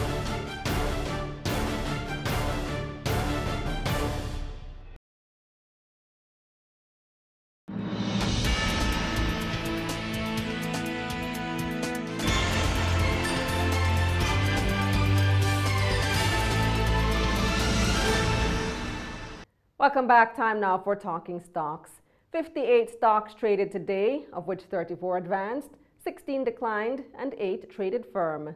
The main JSE index advanced by 4,143 points to close at over 379,000 points. The junior index declined by 1 point to close at 3,383. Over 7.4 million units traded today, valued at over $93 million on the Jamaican dollar market, while on the U.S. dollar market, more than 44,000 units traded, valued at over $26,000 US dollars. Jamaica Stock Exchange ordinary shares, with over 1.4 million units trading, accounted for 18% of market volume. Mayberry Investments, with over 1 million units trading, was second. Indies Pharma ordinary shares with more than 500,000 units trading was third, accounting for 8% of market volume. The main advancers were Siboney Group, up 3 cents to close at 18 cents, followed by 1834 Investments ordinary shares, up 8 cents to close at $1.13, and Everything Fresh, up 9 cents to close at $2.04. The main decliners were Sterling Investments ordinary shares, down $3.32 to close at $23.80, followed by Cygnus Credit Investments US dollar ordinary shares, down 1 cent to close at 11 cents, and Paramount Trading ordinary shares down 20 cents to close at $2.70. In foreign exchange trading, the Jamaican dollar gained ground on all 3 major trading partners today. The U.S. dollar ended the day trading for an average $133, losing 55 cents to the Jamaican dollar. The Canadian dollar ended the day selling for $102.58, losing $3.08 to the Jamaican. And the British pound sold for $175.04, losing $1.11 to the Jamaican dollar. And that's the news. But before we go, a recap of our top story. The Cannabis Licensing Authority, CLA, is considering waiving licensing fees for some small farmers. Thanks for watching. For more content, visit our website at batvja.com. I'm Kalila Reynolds. Pleasant viewing.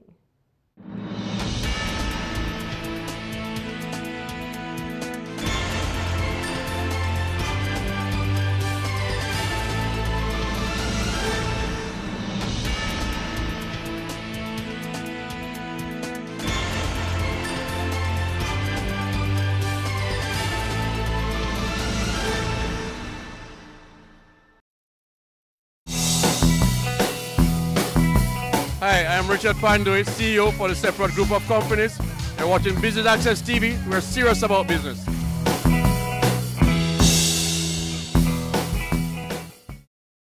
On Point is brought to you by Growth Tech Limited.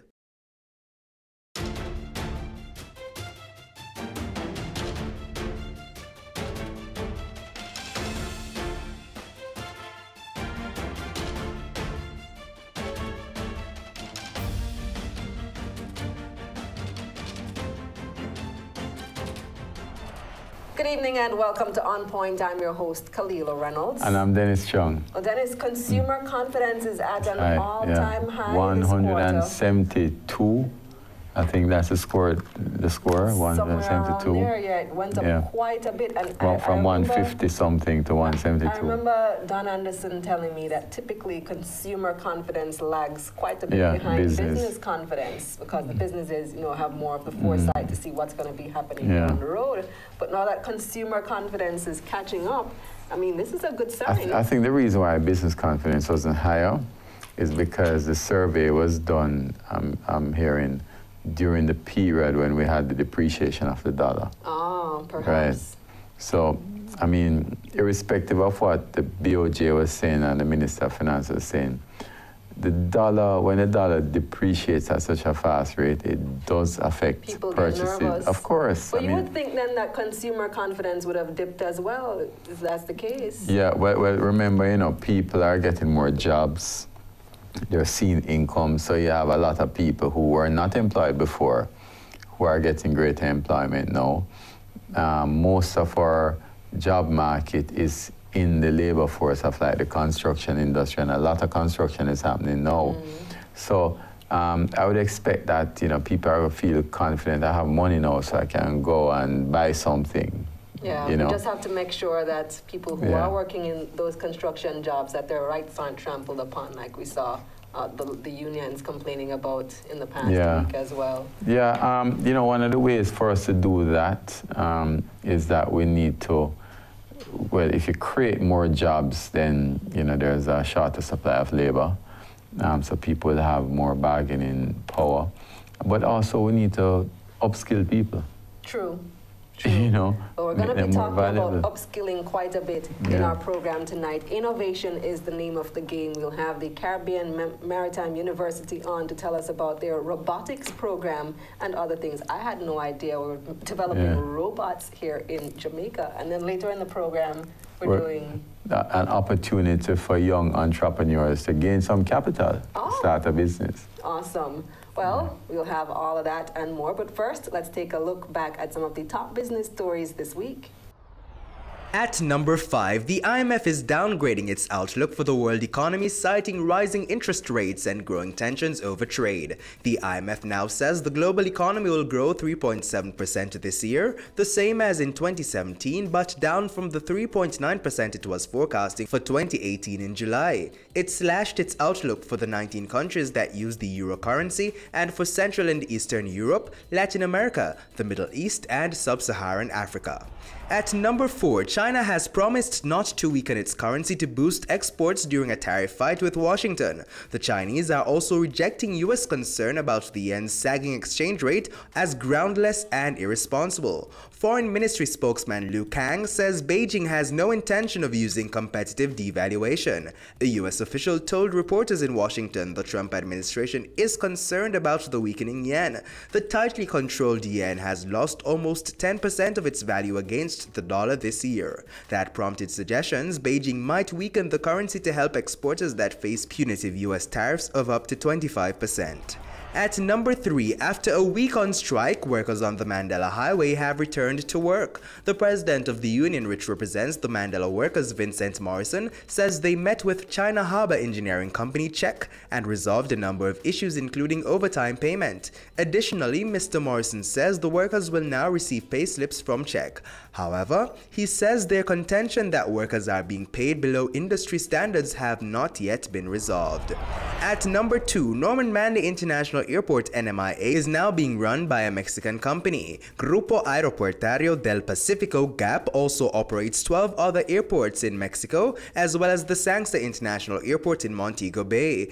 GAP signed the 25-year concession agreement for Norman Manley International Airport with the government on Wednesday. They're to pump $110 million into the airport to modernize and upgrade it. And your top business story this week is the nation's soaring consumer confidence, which is now at a record high. That's according to this quarter's Business and Consumer Confidence Survey commissioned by the Jamaica Chamber of Commerce. The survey shows consumer confidence at the highest it's been in the 17-year history of the survey, while business confidence remained stable but still high. Notably, the survey showed that for the first time ever, businesses are more concerned about the instability of the Jamaican dollar than they are about crime. And when we come back, we'll tell you about the innovative robotics program at CMU. Stay with us right here on Point.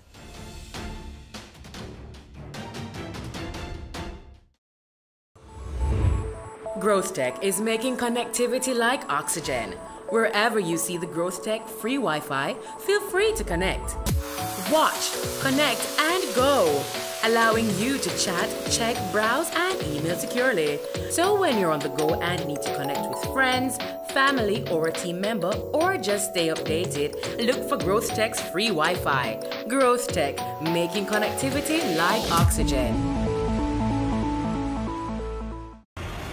This is Weekend Weekend Business Report. Economic windfall. Unsecured loans. Alleged corruption. Follows the closure. If they made this investment. Brokers strive to increase revenues. He sought some answers. Financial meltdown. Here are the week's final. Here's Garth.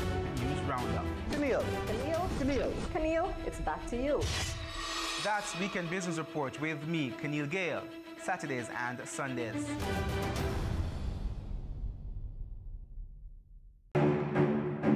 Go for God Family Church. Today's message is for those of you who thought that Jesus was finished. Inspiring messages. I'm here to tell you today that you are excellent. God is excellent. Empowerment from biblical motivation. To be glorified means to endow with authority. A woman is a powerful, creative being. Join Pastor Christopher Morgan and the Go for God team as we go for God. As the end of the year draws nigh and the celebrations begin, let us add some magic to the festivities with our BATV Christmas mix. Why settle for blah when you can have fa la la la la? 60 advertising spots, 10 cross spots. This $1.6 million package is all yours for only $45,000. Don't wait. Contact our sales team today and take advantage of this incredible offer. Our gift to you. BATV Christmas Mix. Offer valid until December 31, 2018. Cameo brings the creative industries to life. Highlighting creatives in different fields each week. Art. My life turns art. I breathe, I eat art. Fashion. Food. Without a customer, we're nothing but four walls. Music. Film.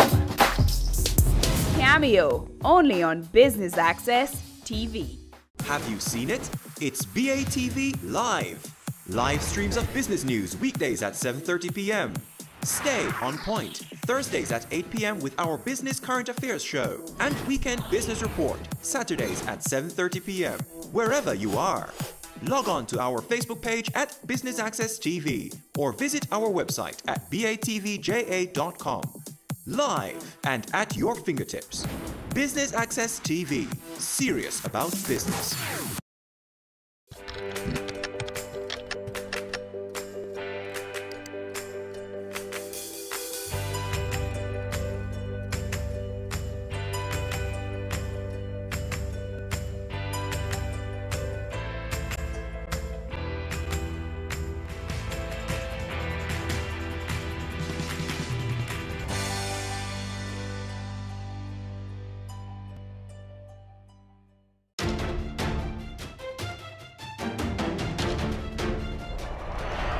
Welcome back to On Point. Universities in Jamaica are doing a lot of cool things with robots. Among them, well, they're innovating to clean up the Kingston Harbor. They're doing facial recognition technology to combat crime, developing earthquake risk software for hazard prevention, and creating legitimate electrical outlets for persons who aren't on the national grid. These are just some of the projects that were described at the UNDP's Social Good Summit in Mandeville last week. Innovations, technological advancements, and practical skill sets, all happening at the Caribbean Maritime University. The institution recently opened its FESTO-authorized and certified training center for industrial automation and mechatronics only 2 weeks ago, to the tune of $1.4 billion, the only in the Caribbean and Latin America. The center, funded by German multinational industrial and automation company Festo, provides training in pneumatics, pressurized air, hydraulics to be used in mechanics, agri-foods normally used in the food and beverages industry, and the newest trend in automation, Industry 4.0. Renee Flores is Executive Director of the Festo Fact Center. We have the top of the equipment to provide industrial training. Nobody in the Caribbean, nobody in Central America has this equipment. The important thing is that we can receive at the same time more than 60 persons to provide training in different kind of technologies. And it is important to mention that we have Industry 4.0 equipment here. That means we are the benchmark in industrial automation at the moment and for a while. The executive director who gave us a tour of the facility says they've already trained Pepsi-Cola Jamaica before the center was officially opened. He told us that several other businesses have indicated their interest. A person from maintenance departments, production departments, from Pepsi-Cola Jamaica, for example. We will start to provide training to Hard Trust, to some instructors of Hard Trust. We are talking with some ports in the Caribbean. They are interested to send their workers to receive training about hydraulics and pneumatics mostly. And of course, we are providing training to students of CMU. Meanwhile, Vice President of Technology and Innovations at the CMU, Professor Noel Brown, says they're changing the perception of the university from one focused mainly on maritime and logistics to a major center for technology and innovations. The first batch of FESTAFACT students started in September. Students would be able to not only, they would have their classrooms and then their labs will be conducted here in the FACT Center. So that would give them a hands-on, as to what they're learning in the classroom. By the end of what we're trying to do, especially for the engineering students, is by the end of their graduation, they would have already gotten at least two certifications, two of the FESTA certification. Yeah, well, joining us now to tell us more about it are two people from the Caribbean Maritime University, CMU. We have with us Professor Noel Brown. He's Vice President of Technology and Innovations, and Erica Sims, Executive Director of Digital Innovations and Advanced Manufacturing. Welcome to On Point. Thank you. Okay, thank you. Welcome to On Point. Noel, tell us more about this program now, this robotics program that you have. Well, the robotics program that we have at the Caribbean Maritime University is, it falls under what we refer to as the FACT Center, right? And the FACT Center is actually a FESTA authorized certification and training center. And in that center, we have these programs in robotics and automation, and we have also a hydraulics, pneumatics. So these, what could happen is that you can get certified over a 3-day period. You would get certified, and these certifications are global certifications. So now a lot of the students there... Over 3 days, you said? Over 3 days. So that's kind of quick? 3 days, the module are 21 hours, so it's like seven hours per day. Okay, so it's full days. Full days. For full robotics? Yes. So what do you do in the 3 days that earns you certification? Well, what happened, you learn how to program, you understand robotics, you learn the language, you learn how to program these robots and things like that. So these are some of the things that we're doing as far as robotics is concerned. We also have drones. If you want to consider, we make drones that fly in, and we have completed recently an underwater drone that is now in testing. Oh, that was created there at CMU? Created at CMU as a final year engineering student project. Pretty cool. You know, when I first heard about this, Dennis, I saw the press release coming out of the summit last week.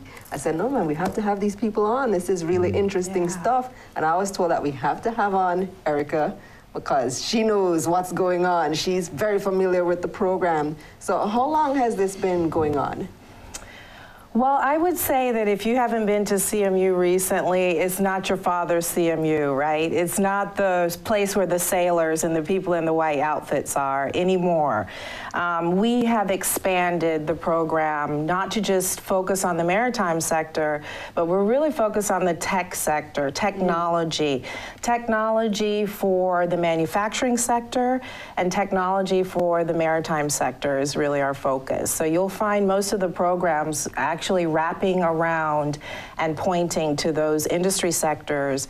And you'll find robotics, you'll find automation. We're working with the fourth industrial revolution technologies is what we like to define, which are things, as I said, robotics, big data, artificial intelligence, and we're trying to use those technologies really to solve some of the challenges that we have here in Jamaica. Our harbor, for example, is an important entity for us because there's a lot of money that gets transacted on the ocean. And so we need to be looking at how we're going to take care of our harbor because we want to have people, we want to have the ships to be able to come into our harbor and to be able to do business with us. So what are some of the practical ways that robots can be used? I was watching a video just recently and I saw that there was this, people don't understand robots are not these things that I see in Star Wars but just things that move on their own. So I saw this little thing like a worm that they insert in your body and it can actually go through and clear blockages and that sort of thing. Is that some of the things you're looking at? Yeah, I mean, robots take all kind of forms right now, right? I mean, they used to be just like, remember when we had computers that took up a whole room? Now, robots can go all the way down to the nano scale where it could go inside of your body. So any type of application where you want to add electronics and you want to add software and intelligence, you can put those systems inside of a hardware platform and be able to add intelligence and give it commands. So robots come in all shapes and sizes now. And what we're doing is trying out a couple different options. For one, we're developing through a program called the Sea Perch some underwater robots. So they have an international program where they share components for making underwater robots with schools, and we just let the kids go and let them put together ideas to make new underwater robots that could potentially see hazards, could see garbage, could help us to know when there are buildup of sediment in the harbor. So we could actually do a lot of things using robots for the harbor. Is that the type of project that was presented at the summit last week? That's one of the projects, yes. So at the summit, we talked about projects in 3 areas: waste, the environment, and energy. So on the waste side, we are looking to use technology, and we're targeting plastic too, because that's the big deal now. The government is looking at that, and we want to play our part. So we're reinvigorating our plastics recycling program and getting our students and staff and suppliers all involved.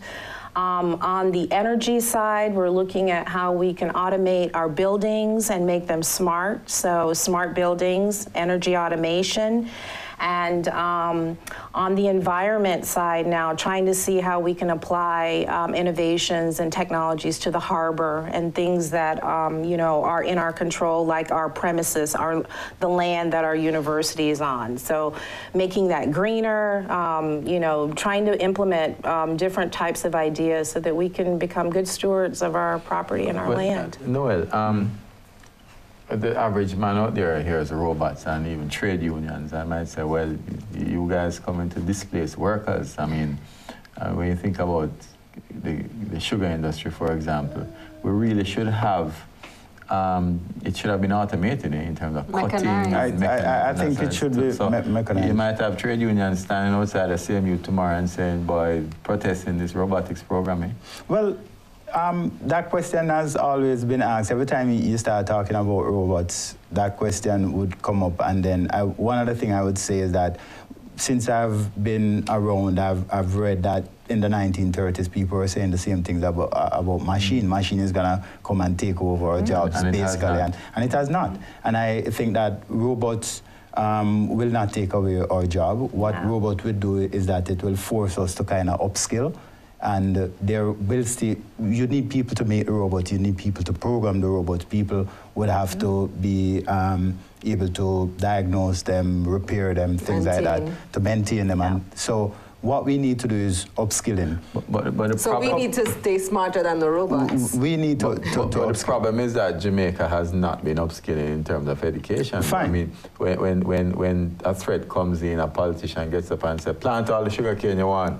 Good. The government will take it off of you. But that's where CMU comes in. There was one time, some time ago, I was watching TV and I was laughing, talking to my children and talking about it. Like, I can't remember exactly, but there was a strike.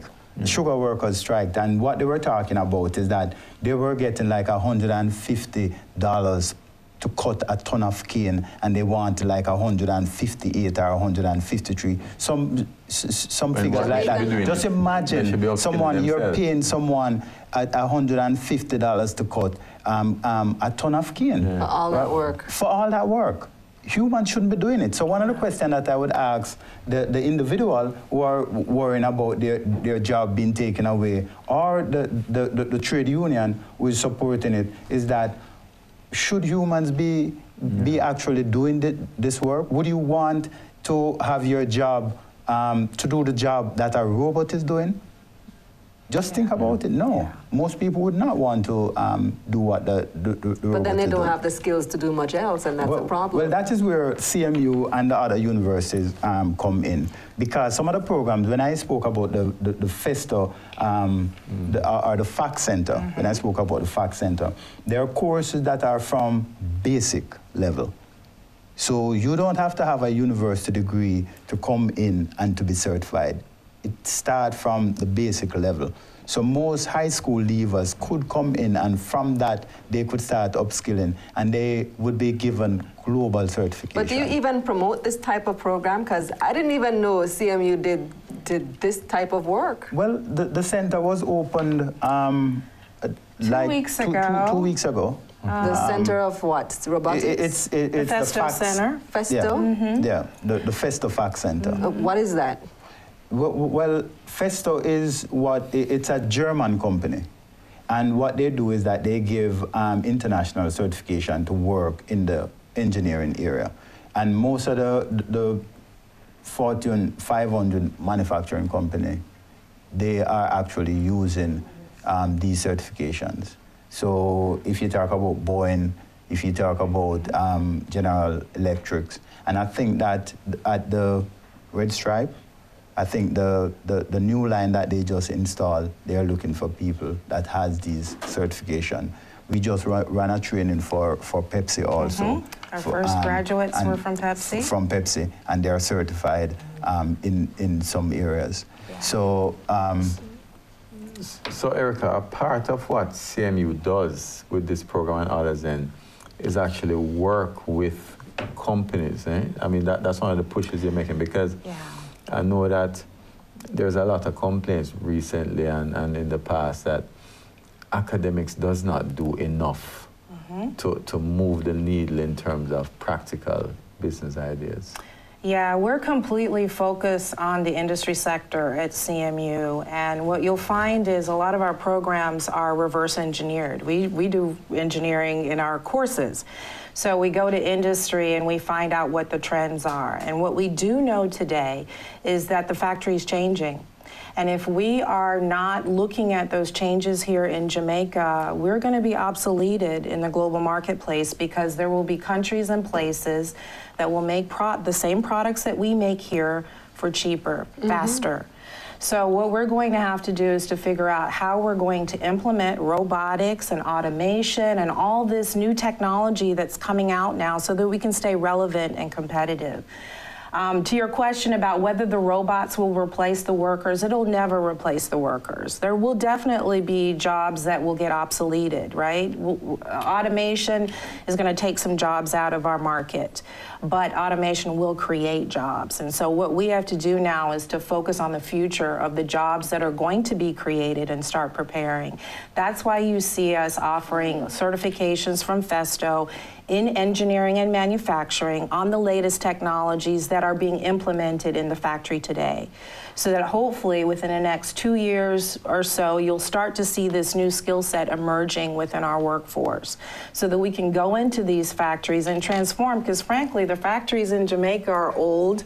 We haven't invested in the new technologies. I've been out to many of them, visiting people, doing assessments on the factories here, and we really need to amp it up. We need to step our pace up. But isn't that also saying that you need to work on the policy side also? Because I'm sure that this same argument was around in the early days when sugar was dying, saying, you know, we need to automate, we need to get rid of manual labor, but it hasn't happened because of the policy environment that we have from a fiscal point of view, you know. Yeah, and I do agree with you that we need the policies to support what we're trying to do, because we can, as training institutions, as universities, we can do so much, but as far as dictating the policies, we would have to fall in line as far as the policies are concerned.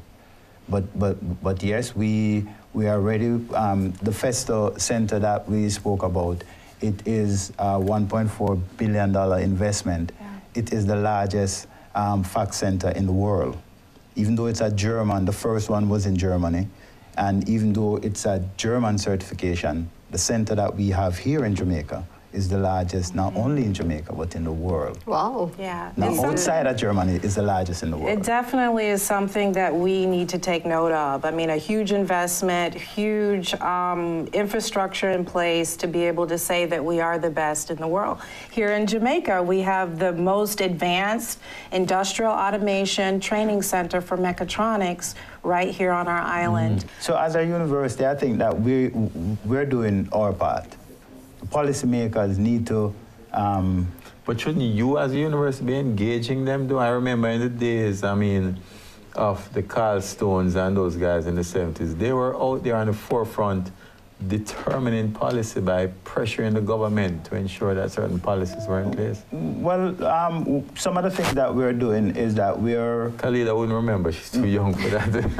And me too, I'm young. We're working... And Noel too, you're the one. We're actually working with the government because we have... The fact center was actually opened by Most Honorable Prime Minister. Yes. And most of the ministers have already visited, and we have given them tour, and they But there's just photo opportunities that for them, man. I mean, you have to engage them behind the scenes. We are trying. We're working. So how many people you're capable of training 4,000 per year. 4,000? 4,000. Wow. So and let me tell you, when I tell people that we've got this fax center and they should come to Jamaica to take this training, everybody raises their hands. Everybody wants to come to Jamaica to do this training. We have an international brand that is definitely transferable, and we can get people from all over the world to come here to experience this training. Do you have anyone from overseas now? We are working on that. We're working on that. We've got the big international companies, right? I mean, Pepsi is an international brand. When you said Pepsi, I thought you meant Pepsi Jamaica. No, this is actually Pepsi out of Latin America. When you said you trained Pepsi employees recently, I thought you meant locally. No, so this was Latin America. How and what's happening is their factories are changing, right? 14. They had 14 people graduate in the first round, but you know their factories are changing too. So they want to make sure that their employees that are working there can handle the new technologies that they're putting in place. So Pepsi's the first, but I think you'll see a lot of the other brands as well jump on board and take advantage of this training. And I think that in the near future we'll have some people, some trainees coming up from Nigeria and things. So our tentacles, our reach are far and wide. And the thing about it is that the certification that they will receive from this center is global. Yes. So people will be coming up from Central and South America in order to get their certification and training here in Jamaica. Yes. Yeah, so it's a potential foreign exchange earner then? It definitely is. Yes. Definitely is. That's impressive. Well, all the best to you both and to the program there at the CMU, the good work that you all are doing. Thank you. They're from the CMU, the Caribbean Maritime University. You can see why they've been upgraded to a full-fledged university. That's Professor Noel Brown, Vice President of Technology and Innovations, and Erica Simmons. She's Executive Director of Digital Innovations and Advanced Manufacturing there at CMU. Stay with us. We'll have more On Point after the break.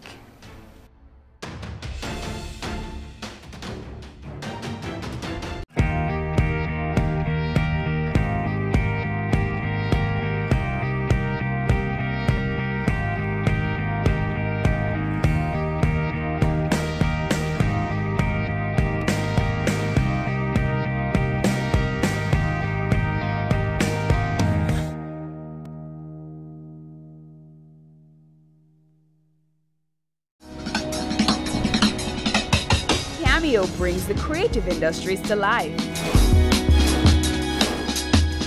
Highlighting creatives in different fields each week. Art. My life runs art. I breathe, I eat art. Fashion. Food. Without a customer, we're nothing but four walls. Music. Film. Cameo, only on Business Access TV. Having a corporate event, seminar, awards show, conference, product launch, workshop or expo? Business Access TV is here to showcase your event. Contact our sales department at 908-0919, 906-6357 or 908-2775 for more information.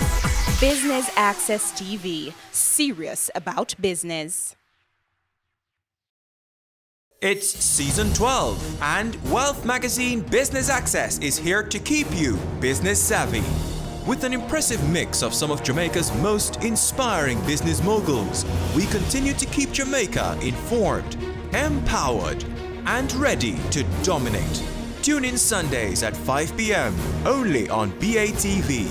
You're watching Business Access. Business Access. Business Access. Business Access TV. Serious about business.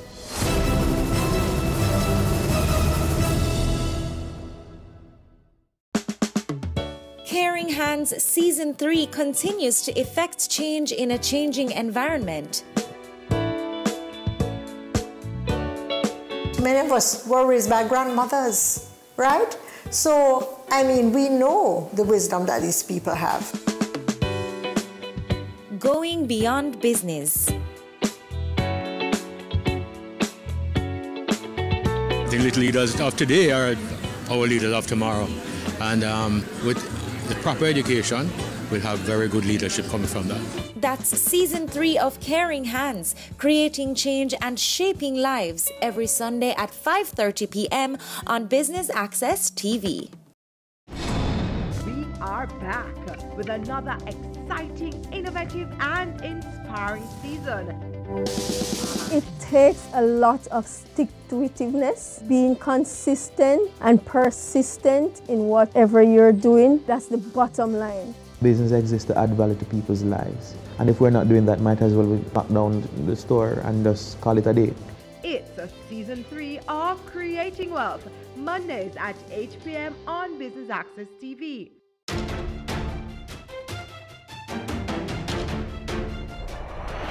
Welcome back to On Point. Total recently launched its Startup of the Year award. It's already been launched in 60 countries around the world. The 2018 edition will be the first of what will be an annual program for entrepreneurs and creative minds. Here's more on that. Just add energy and ideas can become something great, which is why Total has launched the Startup of the Year Challenge. Are you a young entrepreneur? Do you have a project you believe in? Don't wait any longer. Submit your project at startup.total.com.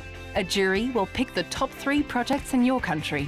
They will receive the 2019 Startup of the Year by Total label, along with financial support, publicity and coaching for their project. A jury will also designate the top female entrepreneur of the challenge. And winners may see their project recognized as the best in their region. Startup of the Year by Total. startup.total.com. Total, committed to better energy. And joining us now is Tony Ann Reed. She's Marketing Director of Total Jamaica. Welcome to On Point. Hi, thanks for having me, Dennis, Kalila. Yeah. So give us some background on how this Startup of the Year began. All right, so it's actually an initiative that was thought of by Total Global, and it was started in the African region in around 30 countries. And because they had great success in those countries, they decided to actually expand to another 28, of which, of course, Liquor But with Alawa, Jamaica was a part of that. So what is some of the success? Why is it different from other programs? So we actually give the best of both worlds. We do give the winners financial support, but we also give them mentorship for 40 hours, which is around 6 months of mentorship. And that allows them to actually not only get the financial support, but use it in a way that the business will make it successful. So a lot of startups actually fail within the first year.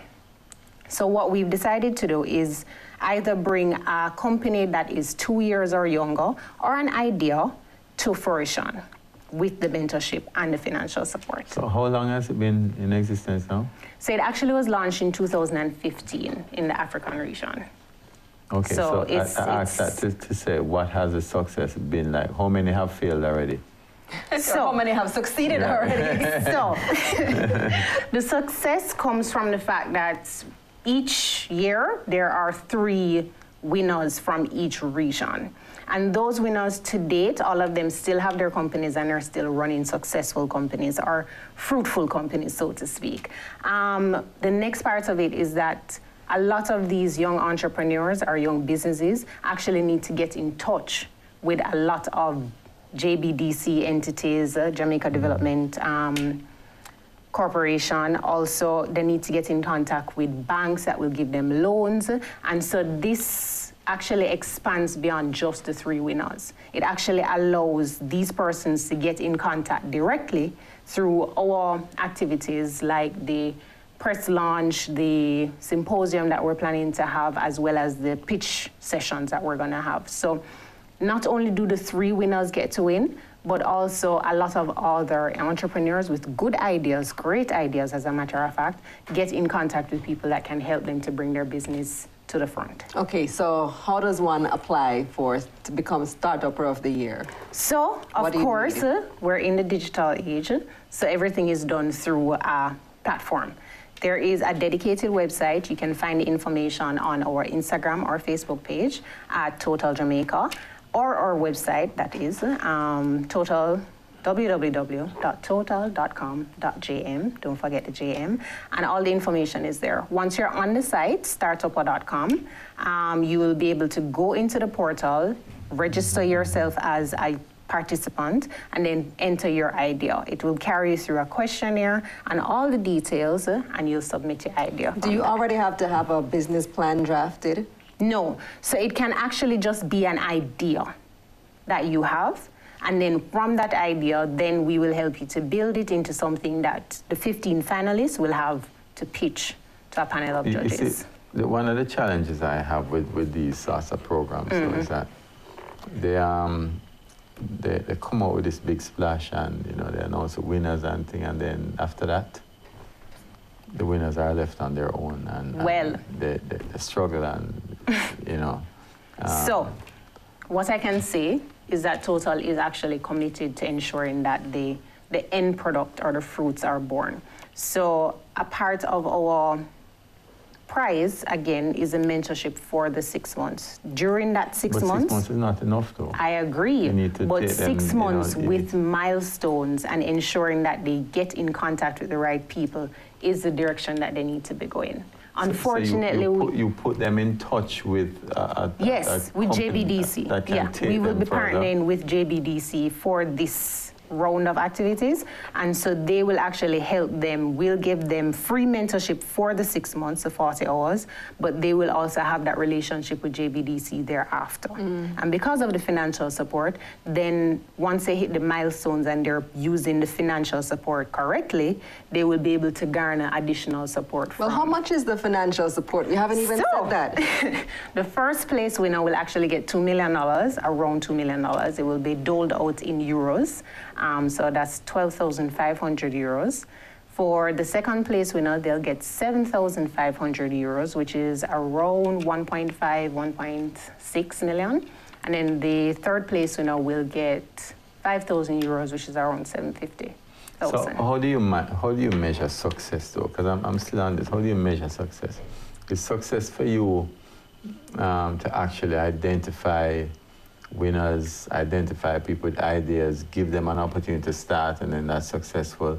Or is it that they develop to a certain point later on in their We do believe that it's long-term success. With everything, you have to look on putting them on the right track. So how do you measure that then? You follow up with them? Of course. And we will definitely be building relationships with all of our winners. So you haven't had any real successes yet then? I mean, over the... Well, we've not done it in Jamaica before, but the other African countries have not had a business that has won the competition that has failed thus far. And that's been 30 of them, because it's been in 30 countries. It's been in 30 countries, as well as 30 countries for the last 3 years, the competition itself.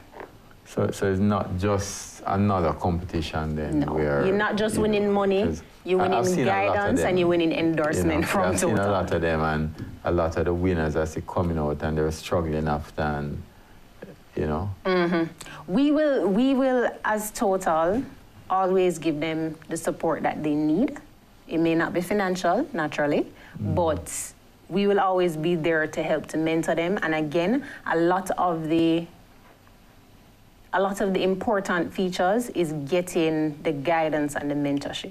Once they have a steady relationship with the Jamaica Development Corporation, they will be able to reach those milestones that a regular business or a new business doesn't normally get to. Are there specific things that you need to spend the money that you win on?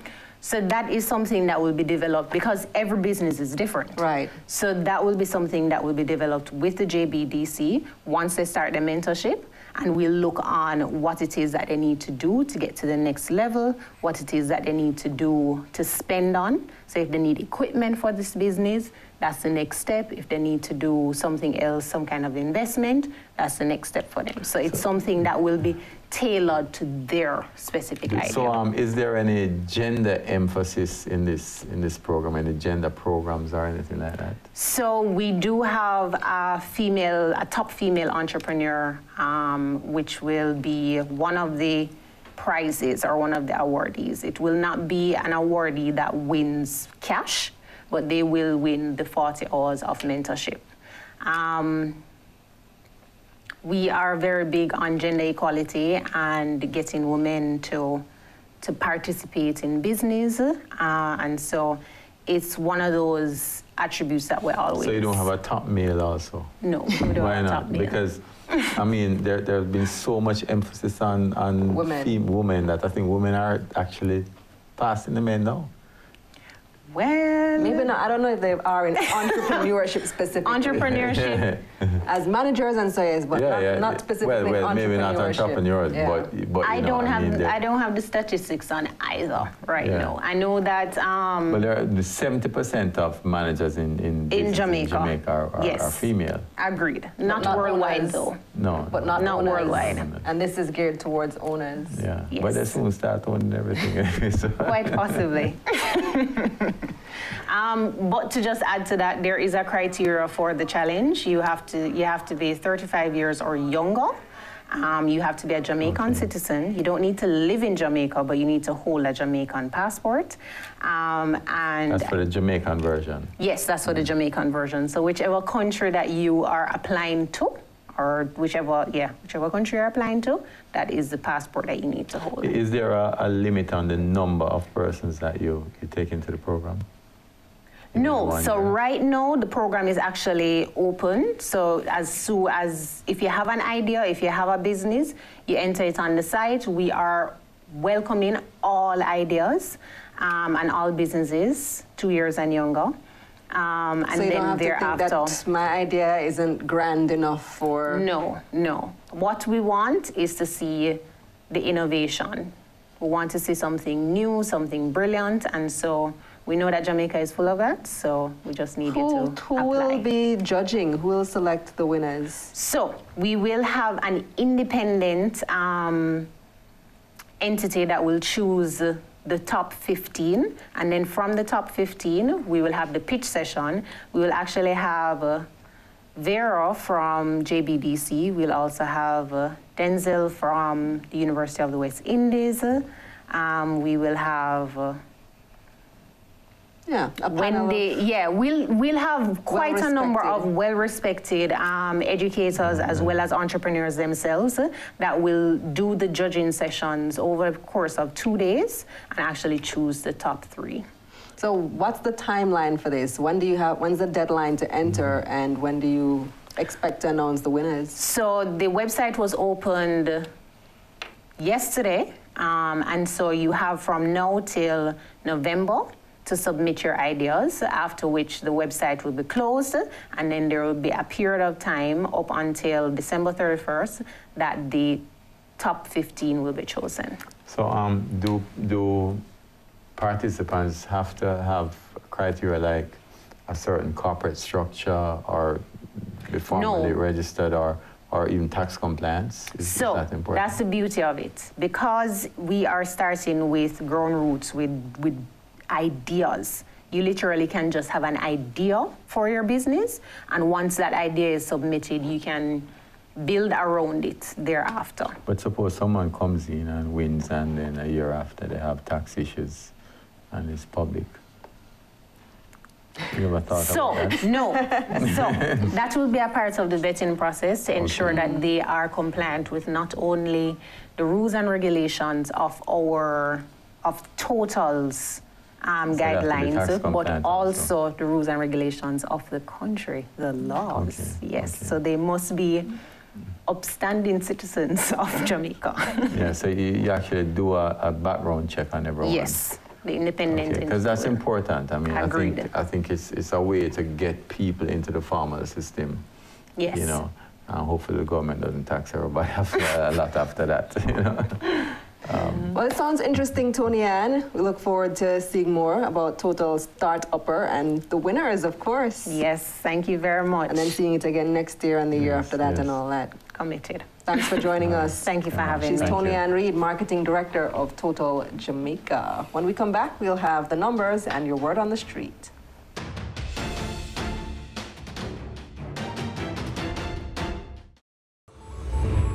GrowthTech is making connectivity like oxygen.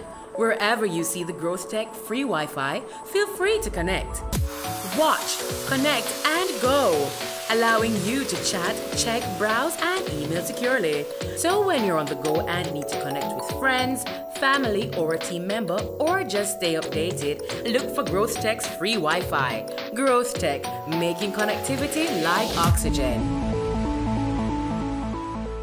As the end of the year draws nigh and the celebrations begin, let us add some magic to the festivities with our BATV Christmas mix. Why settle for blah when you can have fa la la la la? 60 advertising spots, 10 cross spots. This $1.6 million package is all yours for only $45,000. Don't wait. Contact our sales team today and take advantage of this incredible offer. Our gift to you. BATV Christmas Mix. Offer valid until December 31, 2018. Caring Hands Season 3 continues to effect change in a changing environment. Many of us were raised by grandmothers, right? So, I mean, we know the wisdom that these people have. Going beyond business. The little leaders of today are our leaders of tomorrow. And with the proper education, we'll have very good leadership coming from that. That's Season 3 of Caring Hands, creating change and shaping lives, every Sunday at 5:30 p.m. on Business Access TV. Go for God Family Church. Today's message is for those of you who thought that Jesus was finished. Inspiring messages. I'm here to tell you today that you are excellent.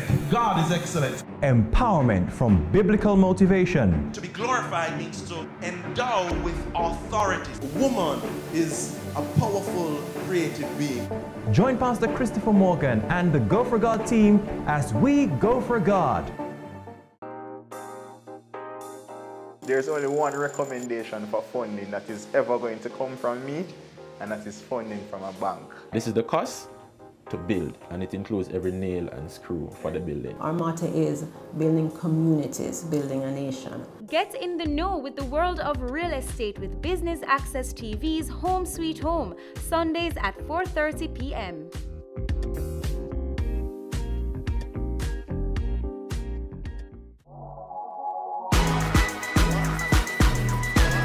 The Good Life, your trusted source for useful health and wellness information, lifestyle tips for the mind, body, and soul.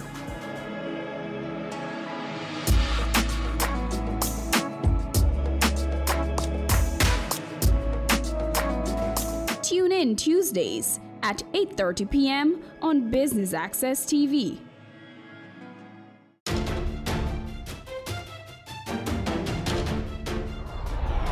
Welcome back to On Point. Consumer confidence is at an all-time high. These are the numbers. Consumer confidence jumped 8% in the latest Business and Consumer Confidence Survey. It's now at 172 points for the third quarter of 2018, compared to 159 points in the second quarter. 50% of respondents now expect an increase in income, up from 45% in the last quarter. However, fewer persons reported receiving remittances, 35%, compared to 39% in the previous quarter. Consumers' assessment of current economic conditions grew by 36 index points since the first quarter of this year. Their expectations of the future also grew by 9 points. 37% of persons had an improved outlook for the year ahead. 23% of people said they felt this way because jobs are being created, and 22% attributed their confidence in the government's efforts and initiatives. However, 33% of people remained convinced that the economy will get worse, citing the unstable foreign exchange rate as their main reason for holding that view. And our On Point team hit the streets and asked Jamaicans, do you intend to make any major purchases such as car, house, or major appliances over the next year?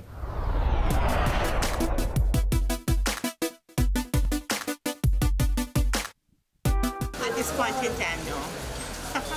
I'm just trying to kind of manage my budget a little differently and just treat with some priorities.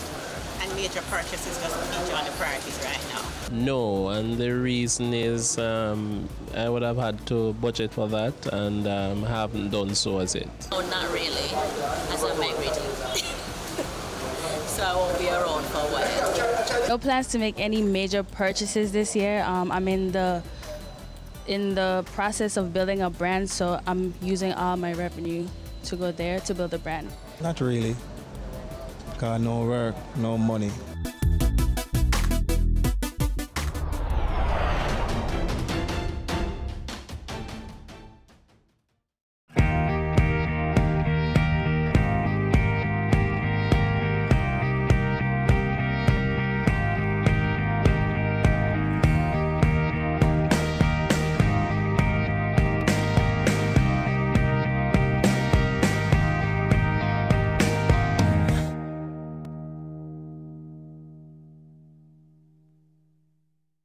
Ready for cable for as little as $100? Ready for no monthly cable bill? Ready for 10 TV channels absolutely free? Then pick up our Ready TV box at authorized stores for $4,500. Hook it up to your TV set, then top it up with Ready Credit for 1, 7, or 30 days. Buy now and get $1,000 free Ready Credit and start watching your favorite shows. Pick it up, hook it up, top it up. Ready TV. Prepaid cable TV when you're ready. Now serving Kingston and St. Catherine. Limited time offer while stocks last. Conditions apply. We're taking you beyond our shores, across the region and around the world. Every week, BATV gives you in-depth reporting on the major stories that gripped headlines in the Caribbean and on the international scene. Join us Sundays for This Week Abroad. Business Access TV, serious about business at home and abroad. It's season 12, and Wealth Magazine Business Access is here to keep you business savvy. With an impressive mix of some of Jamaica's most inspiring business moguls, we continue to keep Jamaica informed, empowered, and ready to dominate. Tune in Sundays at 5 p.m. only on BATV. You're watching Business Access. Business Access. Business Access. Business Access TV. Serious about business.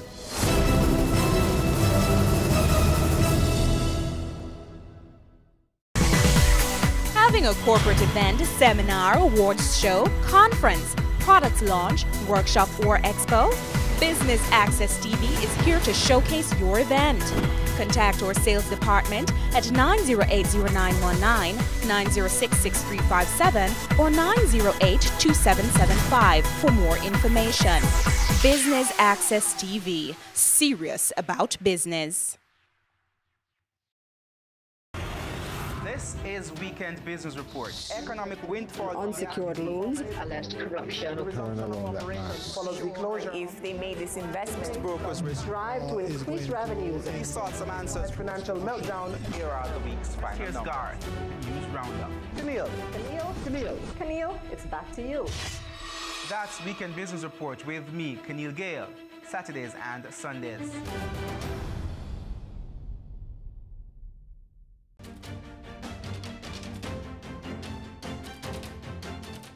Well, Dennis, I'm really impressed with all that they're doing over there at the CMU. Yeah. I had no idea, which Yeah, makes sense to either. me, because as a media person, I typically know about this type of stuff, and if I didn't know, then most people don't know. It says to me that communication they haven't really is been, poor. Yeah, they haven't really been communicated like the NWA in terms of the road thing. Yeah, they've done a poor job of letting people know what they're doing.